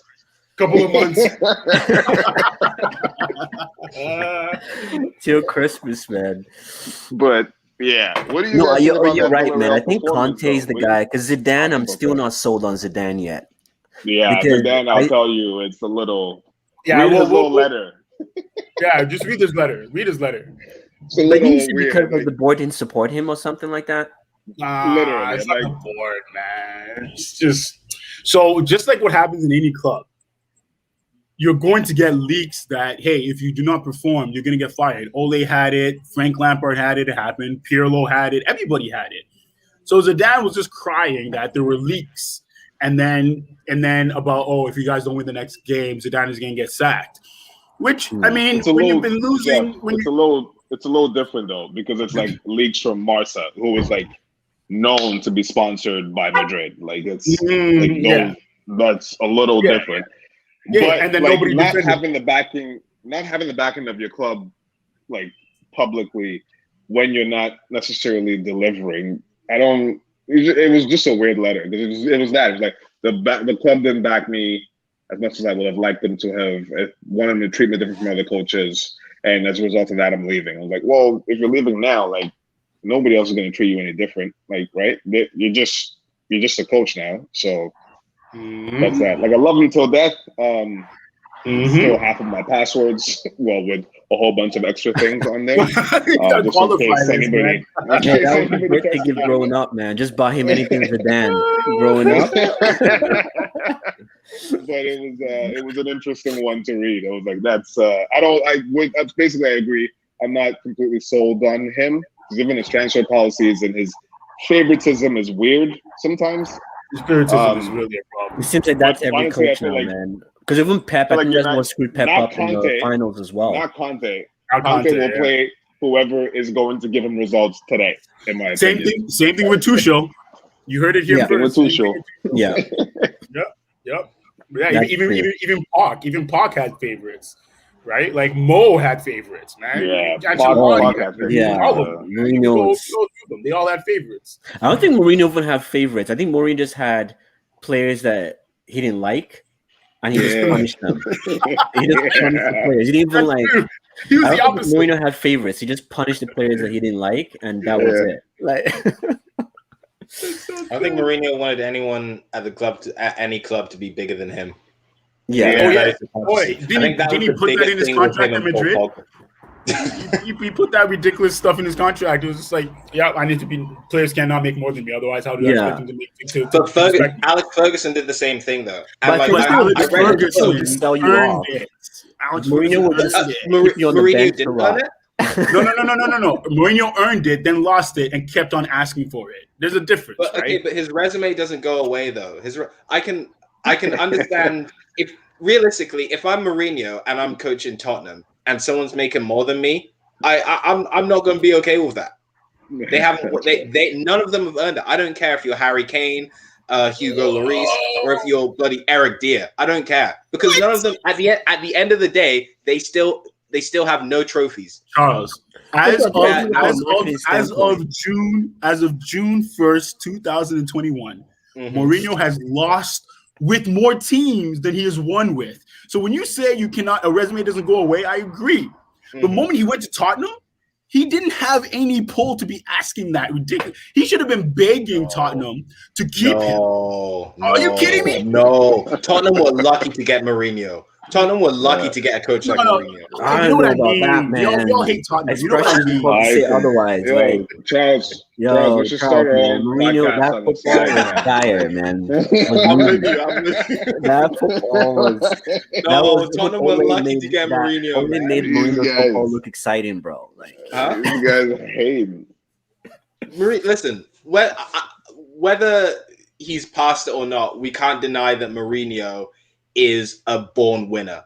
Okay, I don't know for sure, but Mourinho would have had a better chance of winning something at Spurs than whatever is going to happen next with their coaching system. That's my personal opinion. I wouldn't argue that, Charles, but let me throw a question back at you. Okay. We talk about resumes and because, I agree with you to a certain extent. I agree with that because Mourinho took them to the finals of the FA Cup? The League Cup, the EFL League Cup. Cup, right? The EFL Carabao Cup. Let me throw this back at you, this whole resume argument of yours. Okay. Would you give Cristiano Ronaldo, the same contract that he's been demanding for the last 4 years? Would you give him the same contract right now? I don't think that's the same. No. I'm just talking about resume. Because I'm not saying Mourinho hasn't done things. I'm not saying Mourinho is not a born winner. I'm not saying Mourinho this. No, because I'm just saying Mourinho has regressed. His value in the market has regressed. That's all I'm saying. I guess just but that's why he goes to a team like Tottenham. You know, like if he's at a Manchester City or a Man United or an actual big club, let's face it, because Tottenham isn't it. Okay, if he's at an actual, I said it. No. Tottenham is not a big club. Okay, nowhere near it. Don't let the Super League fool you. Exactly. So like, if Mourinho, Tottenham are Super League clubs, get out of here. They're just using the NFL money, man. Exactly. So like, let me put it this way: if Mourinho went to an actual big club at this stage in his career and said no one should be paid more than me, and he's on a team with the likes of a Sergio Ramos or a Neymar or whoever it is, then I'd be like, okay, bro, like you have to at least have something to show for that at that club. If Ronaldo can come to Manchester United today and he can put up the same numbers that he put up in Real Madrid and he put up in Italy and he put up at Man United, the first time around, I will say give him whatever contract he wants because 100%. he's earned it, okay? 100%. But if he gets that contract and then he doesn't put up the numbers, then the fact that he's 37 or however old he is going to come into play, and his body's and the fact that he's declining. Okay, so then it's time for renegotiation, and if you don't like it, then you can fuck off to retirement. That's where I'm at with. All right, I can accept that. Ronaldo. Like I'm not going to be biased in that. We've been going through this whole cycle of Ronaldo's coming back for the whole ever since he left, and I'm just over it now. So like, if that was to happen, I would say he's got to put up the numbers if he wants that money. Otherwise, go away. But with Mourinho, Mourinho's not taking those top jobs. He's at Roma. I don't even know if I've been alive since they've long enough to see them win anything. No, they haven't. Actually, Totti was like Steven Gerrard. I think Steven Gerrard actually won the Champions League. Yeah, he won it. Steven Gerrard won nothing then. What? No, Totti won. They got a league. They got one Serie A. They did? Oh, okay. They got one. No, I don't know if you were alive when they did or not. But they usually got one. But yeah, no, I think Mourinho for the clubs he's at deserves to be making the most money because he's the one that's going to bring the pedigree to those clubs. And it's the same with the example I brought up with Ferguson. Ferguson at the beginning of his Man United career, if he comes in and says, I want to be paid the most, I'd be like, bro, who are you? Nah, you came to us, okay? I'd be like, bro, who are you? But at the end of his career, like when he starts winning stuff, absolutely, because he was the linchpin in those teams. He was the one that the players wanted to play for, and he's the reason that Man United are the superpower they are today. So if he says, I no one should be paid more than me, then you have to take that into consideration. Whether or not you listen is up to the owners, but you have to take that into consideration. And that's my point of Mourinho when I say his resume doesn't go away. Okay. That's a fair point, man. That's actually a fair point because like you can already see Mourinho at the press conferences already for Roma. And that's going to take all the headlines. You know what I mean? And that just adds more value to AS Roma at this point. And I think with Mourinho being at Tottenham, it made them a bigger club. You're right. I do see where you're coming from with that. And so it looks like Allegri is in Juve. I guess Conte and Zidane are still. Do you guys see Zidane going to PSG at all? No. I think Zidane is just waiting. Sorry? I think he's just waiting for the France job. Yep. Deschamps has been there, 6 years now? Longer than that. No, I think you're right. Since at least 2014, man. He's been there. He was the coach in 2014. Yeah, he was there. He went to the Euros in 2016 then, right? Yeah, he's been there since Benzema's situation happened. So I would, he's 5 years now. Yeah, going on 6 years. Yeah. 6, 7. But he's doing well, right? Yeah, he keeps winning stuff, so that might have to wait for a little while. He might have to take the Real Madrid job again when Conte leaves. Well, that's I honestly believe when Conte leaves. When Conte leaves, it might come back. I don't see him going to. I just don't think there's a lot of options. If Juve hadn't appointed Allegri, then maybe that would have been an option because he was there before. I don't see him in England. He doesn't speak English. He can't. He's complaining about the press in Spain. Like, he can't handle.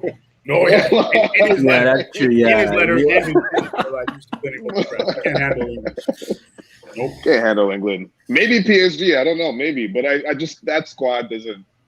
I don't know. Maybe actually. Maybe I don't know. I can't see. I'd be surprised if he went to PSG. But of the club teams that are available or that are in need of a manager, that would Yeah. probably currently be the most likely place he would go, in my opinion. Yeah, I would have to say. But I PSG doesn't agree. need I a- think he would wait for the France job. PSG doesn't need a manager though, guys. What do you mean? Well, I've heard, and this is what I've heard, is that Pochettino wants to go back to Tottenham. No, apparently, and it's crazy, right? Because every time I read up on it, finally Leandro, it finally came out. The sporting director of PSG came out and said, Pochettino is happy here. He has a contract for 3 years, and we're happy with him. He finally came out and said it after all the rumors. But again, I don't see Zidane anywhere besides Madrid, Juventus, or France, and it's because he's a coach of the people. He has to be a fan. He has to believe in the culture of the team. And the only other team he has that with is Juventus. Mm-hmm. PSG, sure, he's French, but like, really? You know, like, And there's the whole Marseille rivalry too, so that could be. Like, he you never know, really played for PSG. sticky. He was a Marseille goon. Yeah. And one thing with Zidane, coaching for him is not a job; it's a passion, just like soccer. And so he's not going to take something just because he wants to prove himself. Zidane's never been the type of person who needs to prove himself. He's the type of person who does what he wants because he believes in it wholeheartedly. That's it. So the other thing we need to factor in though is that he's also dollar driven, right? He's had some bad press with the Emirates and he supported the World Cup in where we are, and the rumor is that basically like given the relationship he has with that area of the world, and the relationship to the dollar, is that like if the right amount comes and the people want him, Zidane's kind of like a two-way thing. Like, yeah, he wants to believe in the project, but he also wants the people to believe in him, right? Yeah. And so like if there was a headline saying Zidane in PSG tomorrow, he would shut down Paris, quite frankly. Like he headbutted Materazzi in the World Cup final that France lost, and the next day he came out, he was all shy. The president calls him out, and they're giving him a standing ovation. Like it's like he could go to PSG if that just sucks for Madrid though, because if he goes to PSG, we're not getting Mbappe. We're not getting Mbappe if he goes to PSG, so that sucks. Yeah, that's true. Actually, I didn't even think about that. And that's exactly why I don't think he would ever go to PSG. I don't think Zidane would ever do anything to hurt Real Madrid. 100% believe it. He would never do anything. You gotta stop. I think the money's right. You gotta cut that out. If you believe his open letter, he'll never do anything to hurt Madrid. If you believe it. Open letter to the fans. Hey, listen, the open letter is all great and everything, but like a year or two down the line where you're getting bored, you're getting itchy fingers, you want to come back to coaching, Real Madrid's not calling. If the money's right, I don't think he'll care at that point. If the circumstances are right. The only way I see Zidane coming back to Madrid is if Perez comes and calls him. If Perez leaves, because we're up for election right now. If Perez leaves, we're not seeing Zidane. You guys are always up for elections in Spain, man. That's always an election. This is what happens. This is what happens when you are not owned by American billionaires. Yep. Boom, boom, boom, boom. Yep. True. Mm-hmm. This is something that like I'm gonna keep my mouth shut, okay? Because I hate the whole American billionaire ownership of my team, and it makes my balls itch. Sorry, but I hate the Glazers. I've hated them since as long as I can remember. And hey, Mourinho, let me stop, man. This is my thing, okay? You have your thing with Tuchel. Josh has his thing with Solskjaer. I have my thing with the Man United owners and the board and everything. Okay, like there's just let me stop right there and leave that out.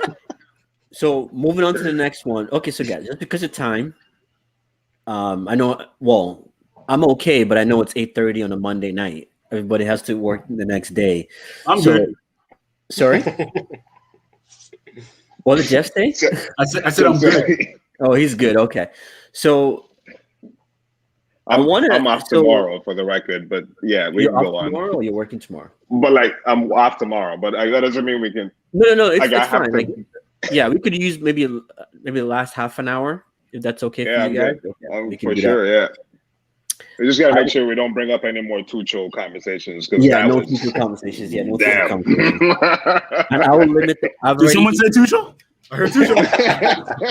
And for me, it's fine, and you guys are fine with me because I've kind of given out my Ole spiel as much as I can. So I want to hear, obviously, Charles. I want to hear your opinion because I know you've been very fair with Ole this season.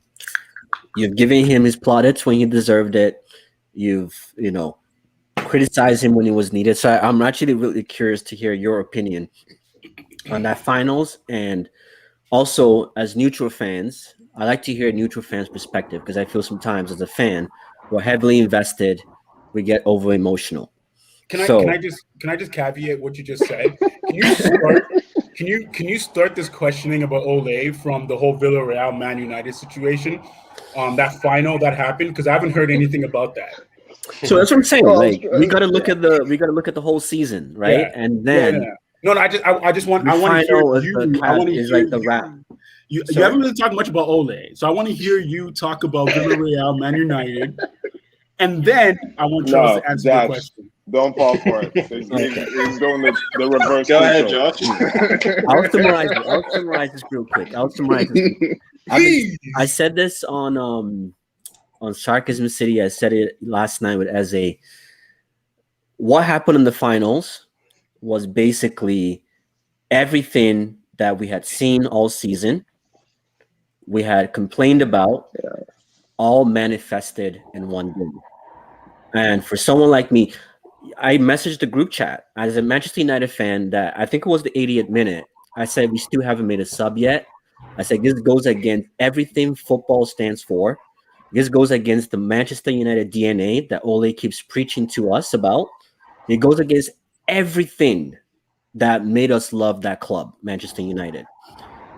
And so for me, I wasn't surprised. I was actually with Emily, and she doesn't even watch soccer, and she's like, this one coach seems like he wants to win it, and then there's this other coach that is sitting down there smiling like he doesn't want to win it. And for me, it was just like, it wasn't surprising. I just felt vindicated, if that makes sense, if that word makes sense in this. I just felt vindicated because it felt like I was the negative one. Even when we won in the season, it was Bruno magic, Pogba magic, Rashford magic, Cavani magic, Greenwood magic. But I still was critical, and everybody was like, "Oh, Josh, why are you so negative? We won." And I'm like, I didn't watch 90 minutes of football just to see a goal.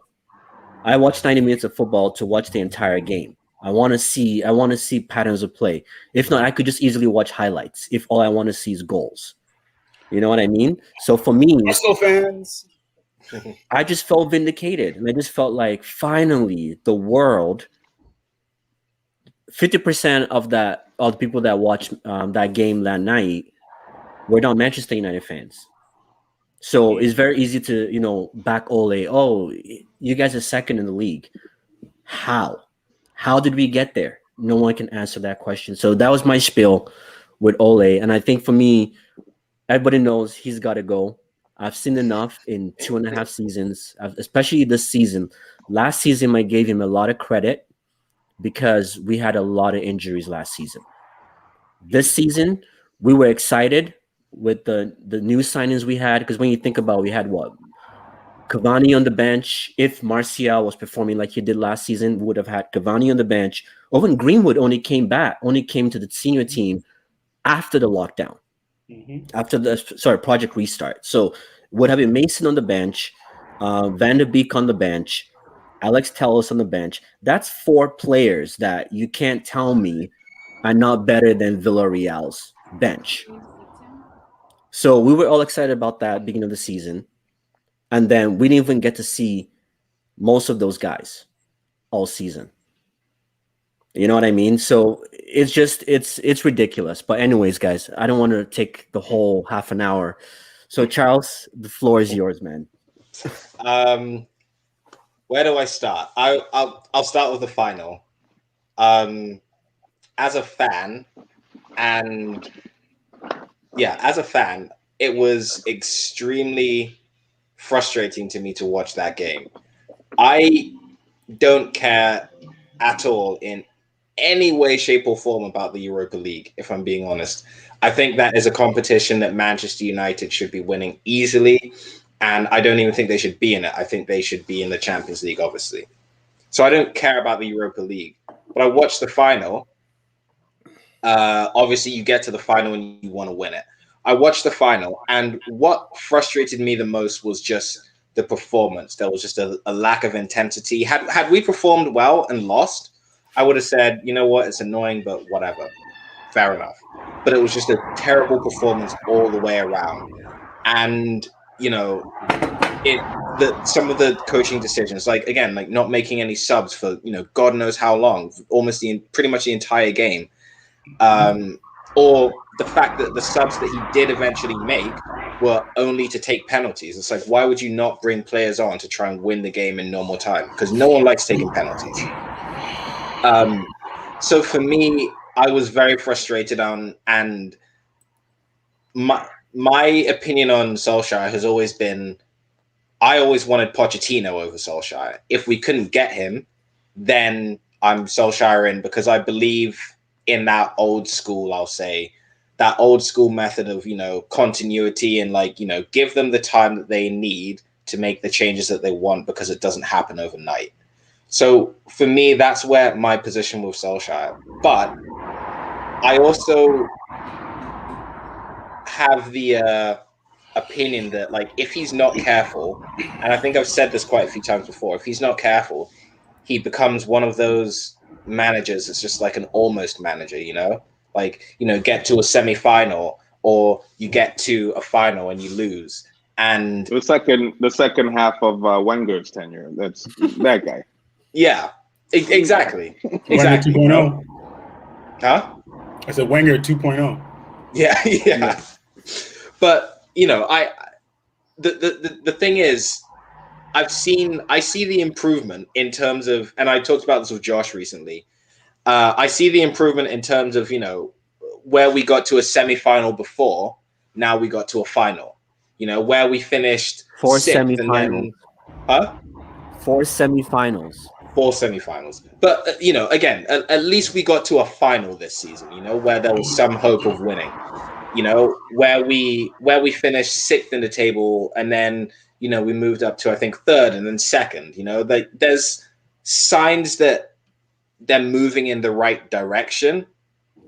But, you know, the question remains, you know, Josh's question, I guess, is it individual brilliance of players like, you know, Bruno Fernandes or Cavani in games, or Rashford or whoever, or is it actual coaching? And I think Solskjaer relies quite heavily on certain players, but I also think, I think he's the reverse of Tuchel, in that he's a good manager but not the greatest tactician. So, you know, I'm willing to give him next season to kind of to win something, but he has to win something, because it's, you know, he's going into what is it his third or fourth year now? I don't even know. Well, 2.5. So yeah, we'll give him third year. Yeah. Okay. So third year, you're not playing. You're not coaching Leicester. You're not coaching Tottenham. You're coaching Man United. You have to win something. This is the season now, I think, where his progress will be judged on winning something, and I think he should get the transfer budget this season to go out and get the players that he wants, because I do think that he hasn't been helped with, you know, the the ownership, and I'll leave it at that. So Charles, I think he hasn't been helped. 300 million pounds Huh? 300 million pounds have been spent. Okay, fair enough. But This last season alone. Actually, sorry, since he's been around. Yeah, I was going to say 300 million pounds. Give that to any other Galacticos right there. Fair enough. But then, okay, are those all of the players that he wants? Does he get every single player that he wants? And is it also like, you know, we're only gonna go out and get this player if we can offload this player, or if we can, you know, pay this £50 million fee, as in we'll give you $5,000 up front and the rest for over time, because that's the only way they seem to negotiate their deals now, and a lot of teams don't like to do that. So like, I think there's players that he wants for his system that he hasn't got yet, and if he can get those players, then I'll be interested to see what he does. But regardless of if he gets the players or not this season, I think he has to win something to really, whether it's the League Cup or whatever it is. I think he has to win a trophy this season, because every single manager since Fergie has technically won something. Even David Moyes won a Community Shield. So I think the time is now that he has to win something. That's my opinion. And if not, then they'll have to start looking at who's available next season. Maybe Park. Yeah, and I would take. He's one of the few managers that I would take in favor of over giving Solskjaer more time, because I really do believe in the continuity and like giving them time and whatnot. But I mean, for certain managers, anyway. So quick follow-up. I'll add this one line before. Sorry, Jeff, before you kick in. I'm also for that as well. Mm-hmm. But when I keep seeing the exact same mistakes being made, I put there 1 point out of 3 games in the Champions League, 1 point out of 3 games, couldn't do it. It's the same mistakes over and over and over and over again. That's my issue. My issue is not about Ole hasn't had progress. I'm not saying that. Mm-hmm. It's when I keep seeing the same issues, the same problems, the same decision making. That's why I just don't feel confident giving him an extra pound, not even £1 million, even £1. I don't trust him with it, because he doesn't even know. I don't think he even recognizes talent when he sees one. So sorry, but Josh, sorry. You don't agree with giving him an extra pound, but who has he brought in that you haven't agreed with? He's brought in people that you haven't agreed with him not playing, but who has he brought in that you haven't agreed with? Why would you not give him a transfer budget? Maguire. Okay, come on. Daniel James. I don't. Sorry, I'm just going to cut in there. The only thing about Maguire's transfer that I don't agree with is the price that they paid. I think Leicester absolutely rinsed us. Okay, they rinsed us for Maguire. Okay, I'll give that. Suckers, we spent 80 million, but couldn't spend 100 million on Jadon Sancho. Well, spent 80 million. Right. Huh? So who do you blame? Do you blame Ed Woodward or do you blame Ole? I would blame Woodward. Woodward is the one that brokers the deals. Listen, right? Woodward is a cancer for Manchester United. Okay, don't worry. He's been exercised. You're good. Yeah, like he's the worst. Sorry. Let me not go there. No. But real quickly though, Josh, you haven't answered the question. Okay, fine. You said Daniel James, but Daniel James did not come at a significant cost. Who did he bring in for £300 million outside of Maguire that you were like, Ole, the talent you brought in doesn't make any sense? Okay. So what I meant by that statement was not really about the transfers. It's literally just about the players that he seems to like. He's out there that, that's Manchester United's new thing is we're looking for players with the Manchester United way of thinking. DNA. That's what. Which is what? Just running. Quote unquote. Just running and hard. Oh, I was a fan of Manchester United growing up. That's not what we're looking for. We're looking for we're looking for players with skill. Players that can actually be at Manchester United. Mm-hmm. To me, I do not care what anyone says. You cannot tell me that Daniel James and McTominay are better than Van de Beek. You cannot. I don't care. I will go to the grave. We're talking about bringing people in. We're not talking about players. But that's the kind of players he wants. Players that can be so grateful to be with him, to be at the club, and that's all he cares about. Player because he has no sense of coaching, and because a player like Van der Beek, you look at. Sorry, guys. I'll say this one thing. This was a great point that we had last night on the show. Was part of the reason why Frank also failed at Chelsea was because, like Asa was telling me, that Frank had told in the previous season with the youth players, go out there and express yourself, which is similar to what Ole does. It's great when you have youth players or players like McTominay, Daniel James, players with that don't really they're good in their own rights. Don't no disrespect to them, but those are the kind of players that you need the confidence and say, hey, go out there and express yourself. The mistake Frank Lampard made was he went to the German league and the Dutch league and brought players that are used to playing in systems. And he wasn't ready for players like that. And this is why I look at Ole. Van de Beek is a system kind of player. And you need a coach like a Tuchel or somebody with an identity to play them. And the reason why Ole looks and he's like, I don't know how to use this guy, because now I can't rely on pace. I can't rely on space. And that's basically the two things that Manchester United is. If every time we play a team that doesn't give us space and we can't use our pace, we look dead on our feet. And that game against Villarreal, when they were not giving us space, we had Juan Mata on the bench, Van de Beek on the bench. A few times we've seen them. We've seen how they move the ball around. Their off-the-ball play is so important. It's not always about having the ball. It's what you do off the ball.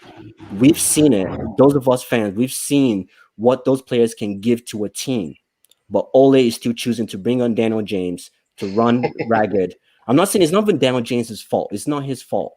The coach is putting him on when there's games for Daniel James. But Ole just doesn't seem to get it. So sorry, guys. I'll be quiet now. I promise. I love hearing your opinion on Daniel James, Josh. He's an easy example, but my apologies, Daniel. Sounds like a fans and delicious. Kels, go ahead. You had a question for him. No, it wasn't a question. It was just tagging on to it. I think the thing with Ole is like, yes, like I agree. Like this was, I think, a couple of months ago when we talked about this, where it was like, it seems to always have the right players in mind, and the board just seems to not be able to connect it. Like if you guys had Chelsea's board or whoever is running Chelsea's transfers, you would have Haaland and Sancho, and that's a whole different story altogether, right? But what club doesn't want those two players? Koulibaly. How many coaches get the players that they all want? But the thing is, we had a clear line. But we had a clear line to get Sancho. Sancho. I meant Haaland, but even Sancho as well. We had a clear line to get both of those players, and still didn't get it over the line. You know, like I don't know how, especially Haaland, we didn't get when Ole's coached him in the past. Mino they have Raiola. a relationship, and Mino Raiola. It's because Pogba was filling his ear. No, that's not what it is. Well, I mean, that was a part of it. They just need to go in like Chelsea people and say, listen, what do you want? Here you go. He would have come. Like no, they did. Pay them. They did not. They did pay the money. Yeah. They didn't. They didn't pay the money? No. So who? Wait, who are you talking about? No, talking about Jadon Sancho. They didn't pay the money. Sancho. For Haaland, they paid the money. No, they didn't. Haaland. No. Well, I thought Sancho was actually closer than Haaland. Yeah, I'm pretty sure he was. I thought Haaland they paid the money. Sancho, they couldn't come to an agreement because Dortmund were like, we want $1 billion for him, and Man United were like, nah, we'll give you 90 million and we'll pay it. We'll finish paying it in the next decade. Yeah. But with Haaland, you guys didn't pay the money for Haaland? No, man. Well, what I don't happened? think so. No. I don't think they could come to an agreement. I think Mino Raiola as well was running his mouth at the time, so I think that played a part. But I don't think they could come to an agreement. Okay. It's like they keep standing on these morals instead of just suck it up, pay the money, and like you will shut Mino Raiola up later on. Like just like everybody else, like just move on. There's this weird morals that your front office gets on. The other half of it, though. So yes, they could have been better. So I guess he does have a good eye for players or whatever they're just trying to bring in. But even my big thing with him is with the players that you have, like Villarreal is we watch Spanish league. We were talking about this game literally maybe a week before, and I was like, "Yo, Man United should just mock Villarreal." Quite frankly, They quite frankly, it was. I couldn't see a way that United would lose, would not win that game. Mm-hmm. And then to watch the game and just see, it was just weird. It was like one of those moments where it was like, this is what Josh been talking about all year. Like, I mean, I saw it in flashes, but that game was like, and then the subs was bringing on, and it was like, as you said, Charles, like bringing on such penalties. The whole thing, I was like, yeah, I guess because he's been there for that long, so he's an Ole, so like you guys have an affinity to him, but it's like,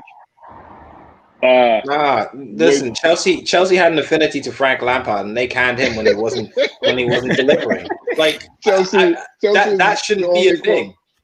That shouldn't be a thing. Where it's like, he's a club legend, so we'll give him as much time and a blank check. Like, I'm not saying that. You can't compare the two, man. Frank Lampard was entering the middle of the table, whereas Ole kept on climbing to second, man. You can't compare the two at all. I only bring that up just to say that, like, if that's the reason that they're holding on to him, then that's stupid.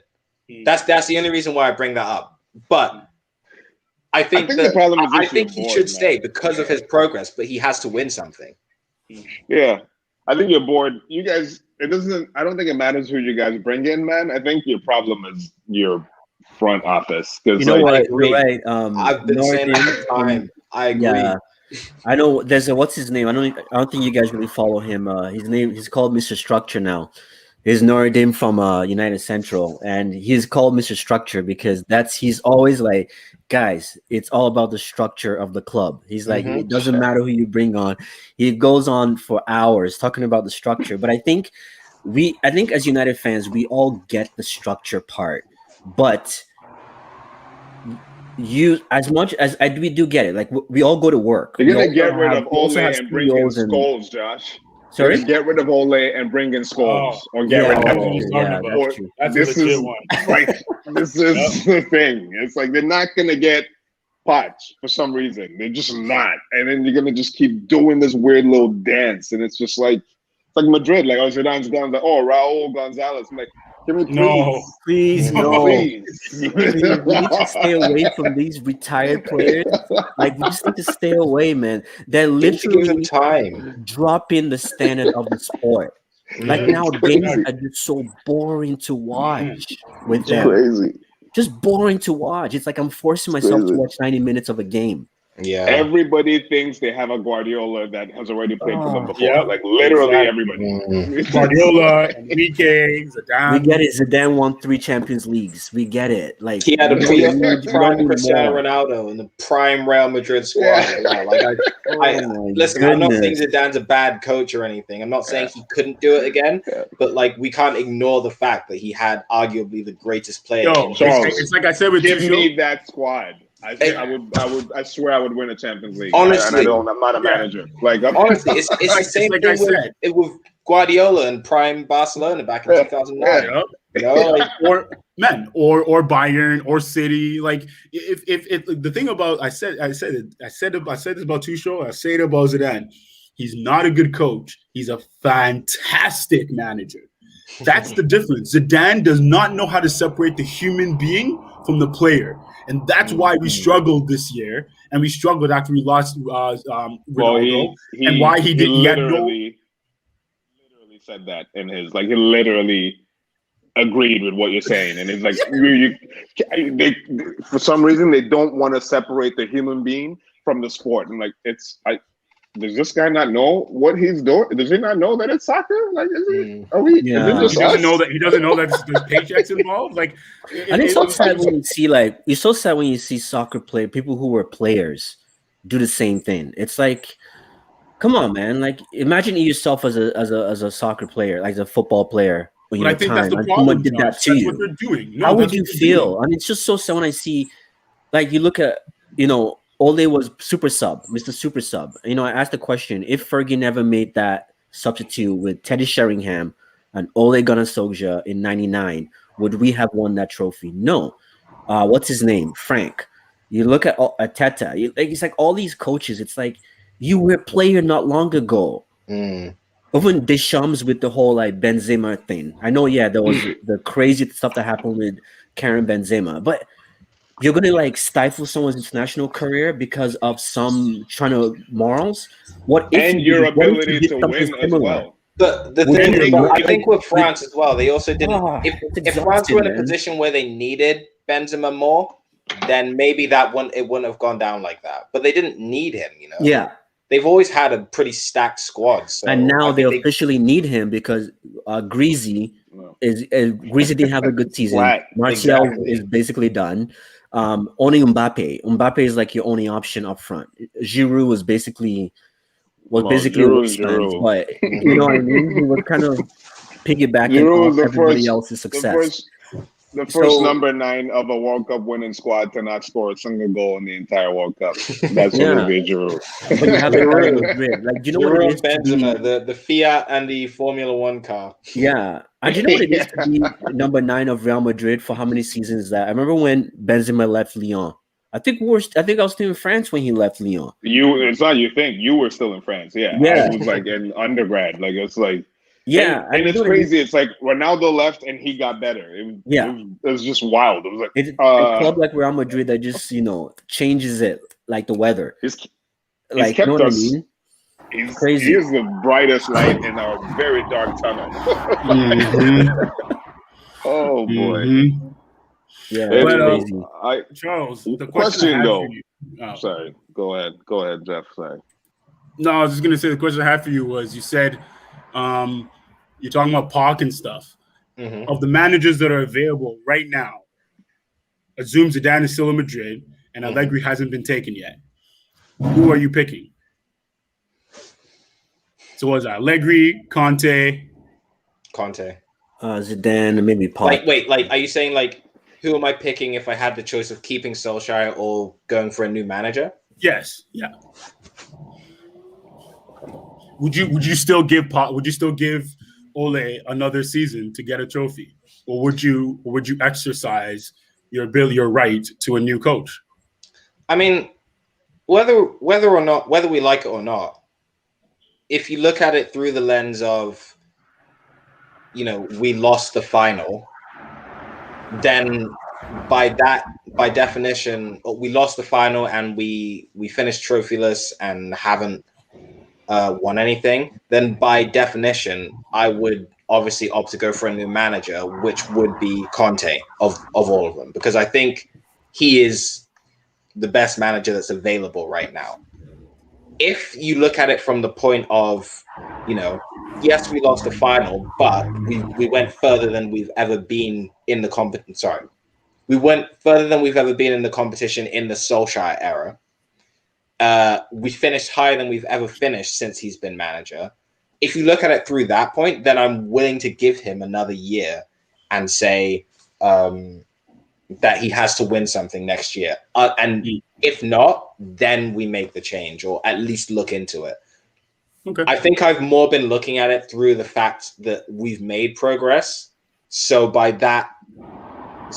based on that logic, I would say I'd be open to giving him another year. I don't think this chopping and changing managers. I think Man United have tried that. We tried that from 2013 to I think 17 or 18, whenever Mourinho got fired, and I just don't think that is necessarily our club DNA. Did you skip Moyes? We don't want to talk about that, which is fair. But no, you included it. No, you included it. Oh, since he said from Moyes to the time that Solskjaer took over, we've tried the whole revolving door manager policy. I dislike hearing that. What did we say? We've tried. We've not even scraped the surface of managers. We did what? We had Van Gaal. Job. We had Van Gaal was past his time. Mourinho already done. No? Finished 17th with Everyone Chelsea. went from Ferguson to Moyes, guys. And then now all Ole's the coach, and we've retired after 4 managers. We've retired. All of a sudden, we should just give up on managers. My thing is that's not our cult. That's clearly not our club culture. I think we need to clearly get away from this club culture that's not working. What's the Manchester What about United when DNA? Alex Ferguson is gone. Maria for $70 million. Done. We're done with this Alex Ferguson. We're done with it. DNA, we're done. I just want to win. Listen. But the thing is, only time will tell. Only time will tell. I think clubs like Real Madrid and Chelsea have that ingrained in them, in them from the very top, where it's like, listen, if you don't perform from day one up until you die, then you get fired. You know, if No, and that is the culture of those clubs. I don't think that Man United are that. At least they're trying to stay. They're trying to be the one club, at least, that gives managers time, and I really, really respect that. And I think, you know, from that 5 or 6 year period, however long it was, where we had 3 or 4 managers, we had Moyes, Van Gaal, Mourinho, and I think in Van Gaal's defense, he only got fired because Mourinho was available and because Guardiola was at City. So I think if we give managers more time, long term, it will yield results. But the tricky thing about that is that only time will tell, because it might not. And that's why I can only really judge by the progress. But Charles, you got to think about it this way. I get the giving managers time, but you got to give the right manager time. Ole came out and said that he doesn't coach the team. Mike Phelan came out and said that he doesn't even coach the team either. So what do we have? Michael Carrick was coaching Manchester United. Okay, and but what's the guy's name? So my issue is not about giving time. Go on, okay, sorry. Michael Phelan's supposed to be the defensive coach. We keep conceding the exact same goals. That goal that was conceded in Villarreal, I've seen that goal all season. So the coach for the goalies did not realize that David De Gea has not saved the penalty for his life, even if his life depended on it. And what's his name? I'm not saying that I didn't know those stuff, but that's your job. Like Ole is getting paid £9 million a year to do what? Sit on the bench and just he started his best 11. You think Pep didn't start his best 11? Tuchel didn't start his best 11. Other coaches don't start their best 11. Fergie didn't start his best 11s, but they changed it when it wasn't working. And that's my issue with Ole. It's not about.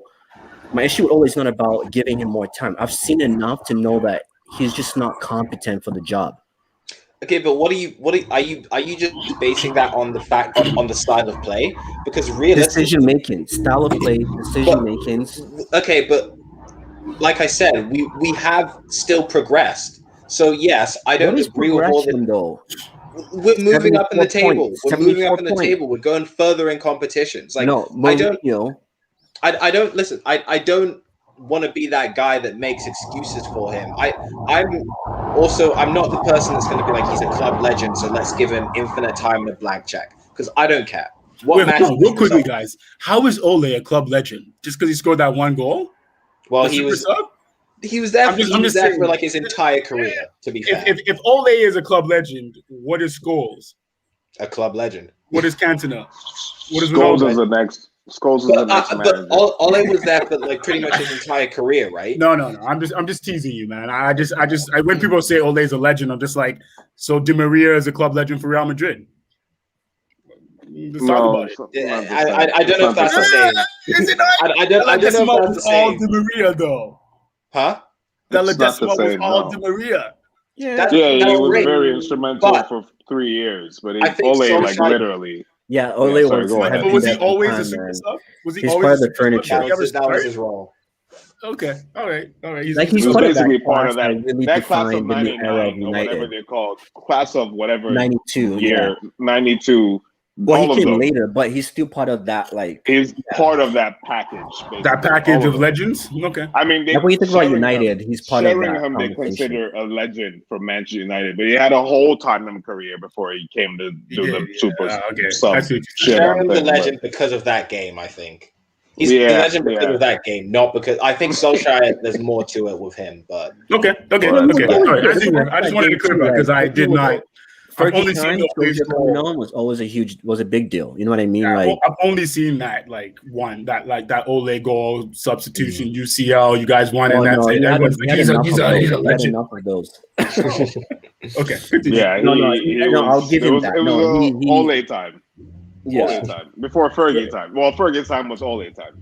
Yeah, literally.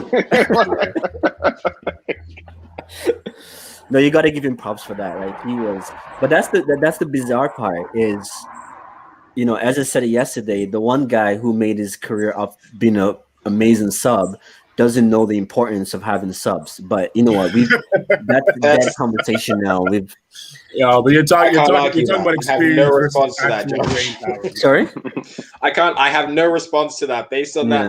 that Europa League final game, that is a fair point. Yeah. No, all I gotta say is everybody seems like Ole seems to know what's good and bad for the club. But under Ole, all the players that have left us have gone on to do better things. That's all I'm saying. See, that point I don't actually, but that's a whole different thing because I think you have to really put it into context of where they are doing and what they are doing. Because the players that Ole has let go, quite frankly, I think he's done a good job. I don't like Ashley Young he was just not doing anything for Man No, U. I'm not saying Ashley Young. Yeah, And then but I'm not Lukaku, I know you guys like him for the first Smalling. season. No, I don't care about Ashley Young. Small, Man. Oh my God, Smalling. No, I'm just trying to go through the list here, guys. Like, Yeah, like no, Josh, No. business. I'm not even Who talking else is about. left? I'm Who not else is talking left about under that. I'm Ole? just talking about how like these same players, like even like Lingard, for example, couldn't get game time. These same players have gone on under a different manager and look different. So all I'm saying is those 14 draws we had all season. Imagine if a coach actually utilized a team the right way. Those draws, we could have had half of them as losses. I guess it's all like hypothetical right now. I think it's both. I think it's like from an outsider's perspective.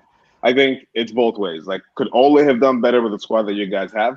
Yes. Like, my big thing with him is I don't know why he didn't start Cavani more from the beginning of the season. I feel like I've been saying this the entire time. I think it was injuries. Cavani was injured a lot.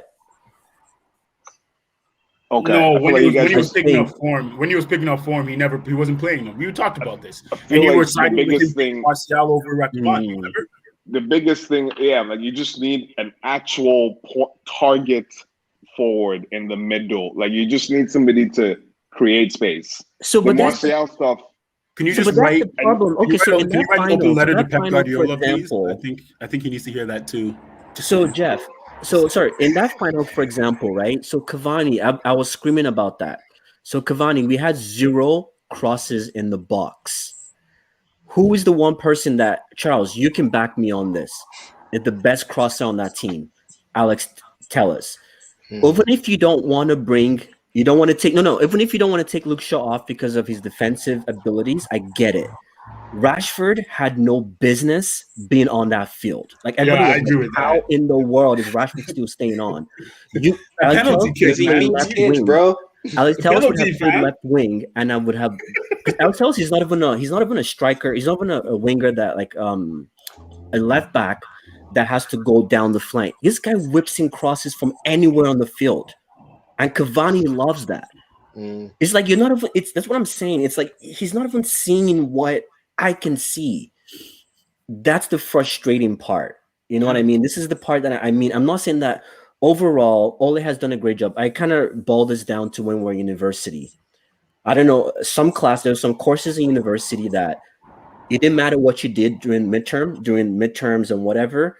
If you did not pass your finals, you failed the course. You couldn't go to your prof and say, but I got A here, I got B here. Yeah. Ole has failed that finals woefully. He was basically that kid who just put his name on the exam sheet and left. Literally. That's all he did in that finals. Literally. And he failed every time it mattered.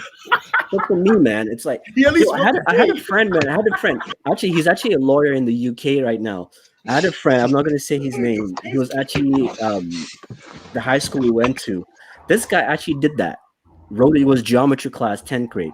Wrote his name and drew a massive donut. Geometry class, 10th grade. That's exactly what Ole did in that finals. We should have. You know what you do? You should have a poll at the end of this.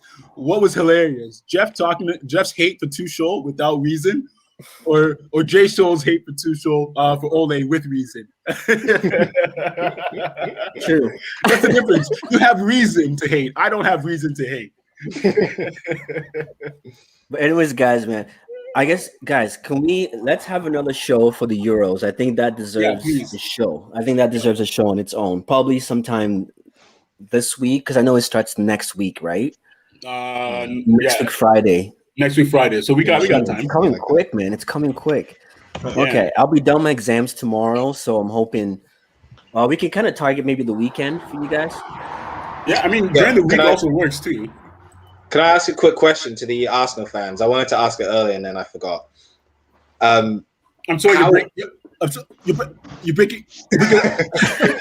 I'm just kidding, man. Go ahead. No, there's not going to be a mean one, I promise. For next season, how would you judge what would be progress for you in terms of? I know, like obviously finishing higher up the table, but like realistic progress, assuming that you guys keep Arteta and you have probably a crappy transfer window because let's face it. It's how would you judge progress? Like, what would you be satisfied with realistically for next season? Kels, you can take this one. I think there's a couple of players that I would hope go into the next level, right? Like Pepe has shown it's like individual players basically at this point that I'm just looking to improve. So there's a couple like Tierney and Saka have been the highlights of the season, so they just need to get better next season. Pepe get better next season, and then I feel like Oba has been trash since he got all those dollars in his bank think he account. Needs to go. Nobody's gonna take him though. That's the problem. Not for all that money, and then just more production.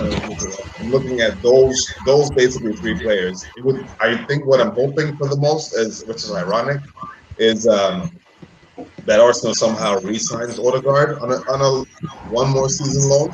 But I'm just looking like a starting 11 and everybody getting better. It would be cool if the Lego of Bellerin, if that ship had sailed. Oh yeah. But that should have sold him to Barca when he had the chance. Yeah, he really should. He really should have. Hindsight. Now, right, the moment Danny Alves left, he should have left. Would have been their problem. That's what I'm looking for. It's like individual, like 4 players just looking to step it up. I feel like if that happens, I've accepted that Arteta's not like the Ole situation that he's going to get one more year or at least 6 more months. And I just need those players to play better. And I feel like if they do on a more consistent basis, and hopefully if they do, then he just picks them. The first 11 picks itself. There's no way we would not be in Europe. And by Europe, I mean Europa or Champions League, but probably Europa. The mighty have fallen. Yeah. For me, it's really just one thing, and I'm being very realistic. Everything Kel said, youth. This is the opportunity to bring up the youth. Saka has shown it. ESR has shown it. What's his name? Martinelli. We need him to have a full season, and also Partey needs to have a injury-free season. Not injury-free, but just not as bad as he. And I get he was adjusting. He had to going playing for Ghana and then coming to play. Whatever. For me, the youth, because Arsenal has shown that their youth have quality and have ability. It's kind of like what Zidane. Well, I wouldn't say Zidane showed it, but what the youth squad showed us in Real Madrid at the end of the season was that they are ready for the call-up. You don't need to go and buy Galacticos like PSG is doing now, which I think is an outdated form of transfer window mechanics. So for me, it's not about position.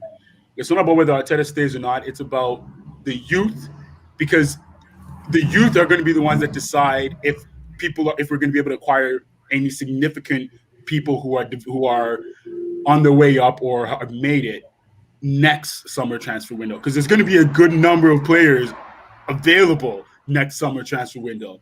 And so for me, it's just that. It's just that. And if I could say one person that needs to leave, it's Lacazette. If Lacazette leaves, Aubameyang can then focus on soccer and not his friendship with Lacazette. And for me, the only reason why I want Arteta to leave is because he does the same thing that Zidane does. He plays people out of flipping position because of some asinine formation that he thinks is going to work. You know, at least David Luiz is gone. I don't know why you signed him. I guess it was a stopgap. But you know, we don't really have a problem defensively except for Balotelli, and even what's his name? The guy who should have went to Barca. I've literally deleted. What's his name? Get to the beat. Bellerin. Yes, Bellerin. Yeah, Bellerin. Deleted Yeah. his name I would find like he just looks like a Mexican farmer, man. No disrespect. No disrespect. Yeah, he just has that look. Especially it's we're in Niagara, man. Charles, you can back. We're in Niagara. This is the hot spot. No disrespect. No disrespect. It's the youth. It's the youth. Let Lacazette go. And get rid of all these old people. You don't need Willian. You don't need Lacazette. You don't need David Luiz. You don't need Saka. David Luiz is gone. Yeah, I know. At least we got one, right? Now we need. For me, if I could say from the back, David Luiz and Bellerin to go. In midfield, Saka to go. And then in the front, Lacazette needs to go. I'm not saying Lacazette isn't quality. I'm saying Lacazette takes away from other players being able to play and other players being able to play in their position under Arteta. Arteta, for me, he is not the problem yet. He's not the problem yet because I think he has the ability. He has the ability to play Arsenal in a good way. Like we see the tactics, we see the strategy. As we talked about with Ole, there's no system. People come in and they know, okay, this is the system we're playing. That's not the problem with Arteta. Arteta is that one, the board doesn't, the board can't give him money.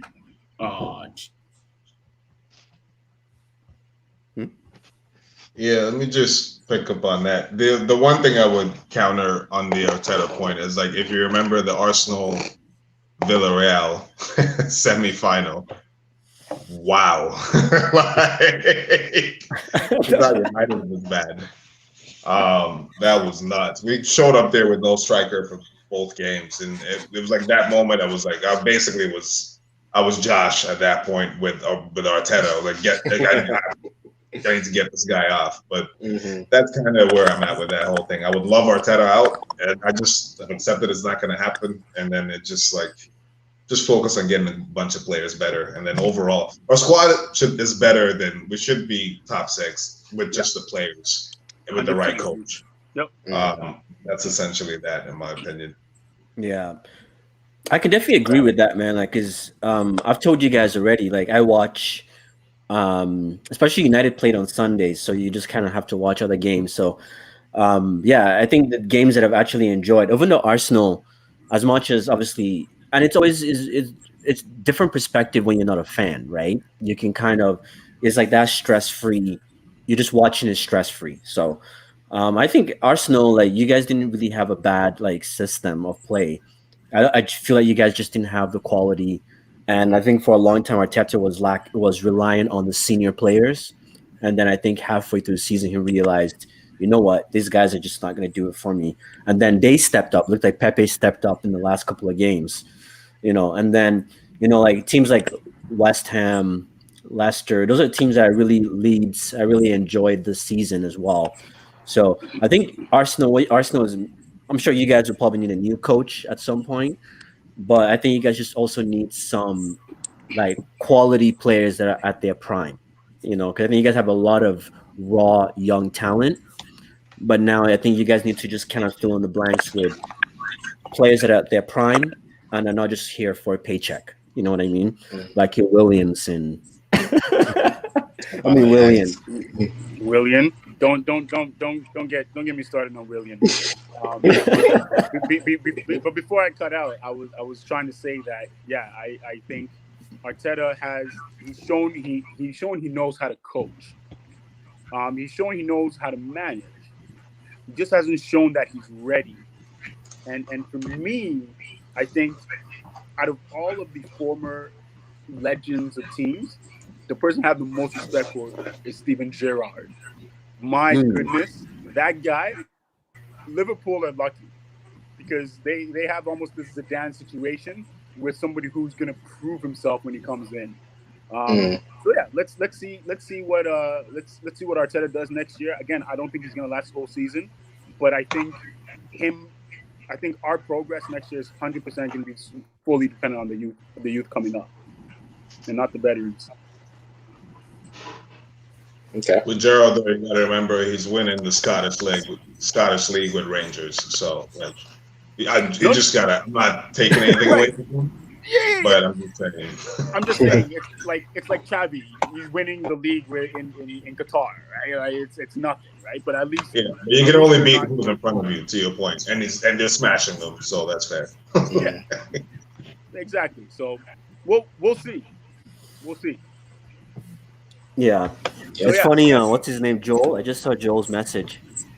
Yeah. He's like, if you're running late, I'll join late. I was like, we're just wrapping up. But he sent it to like 7 p.m. So yeah. Well, we'll get him for the Euros next week.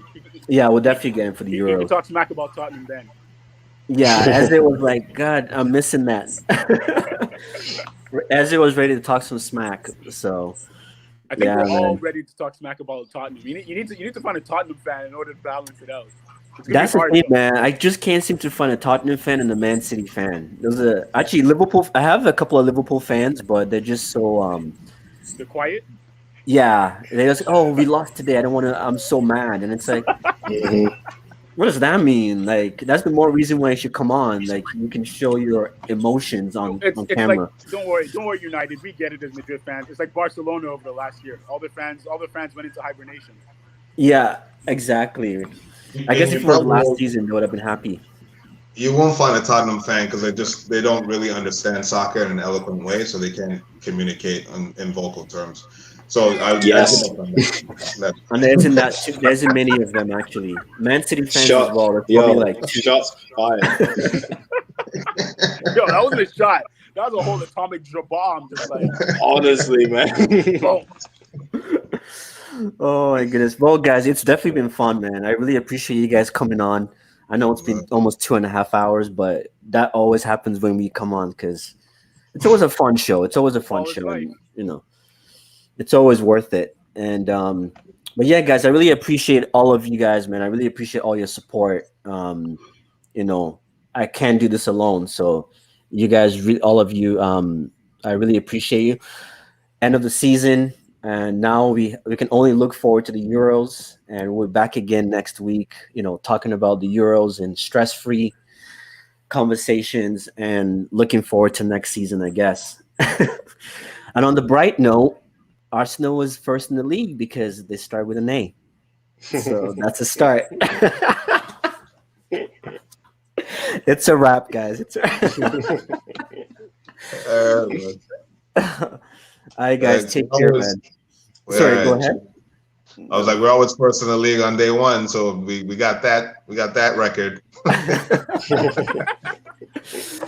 Oh my goodness.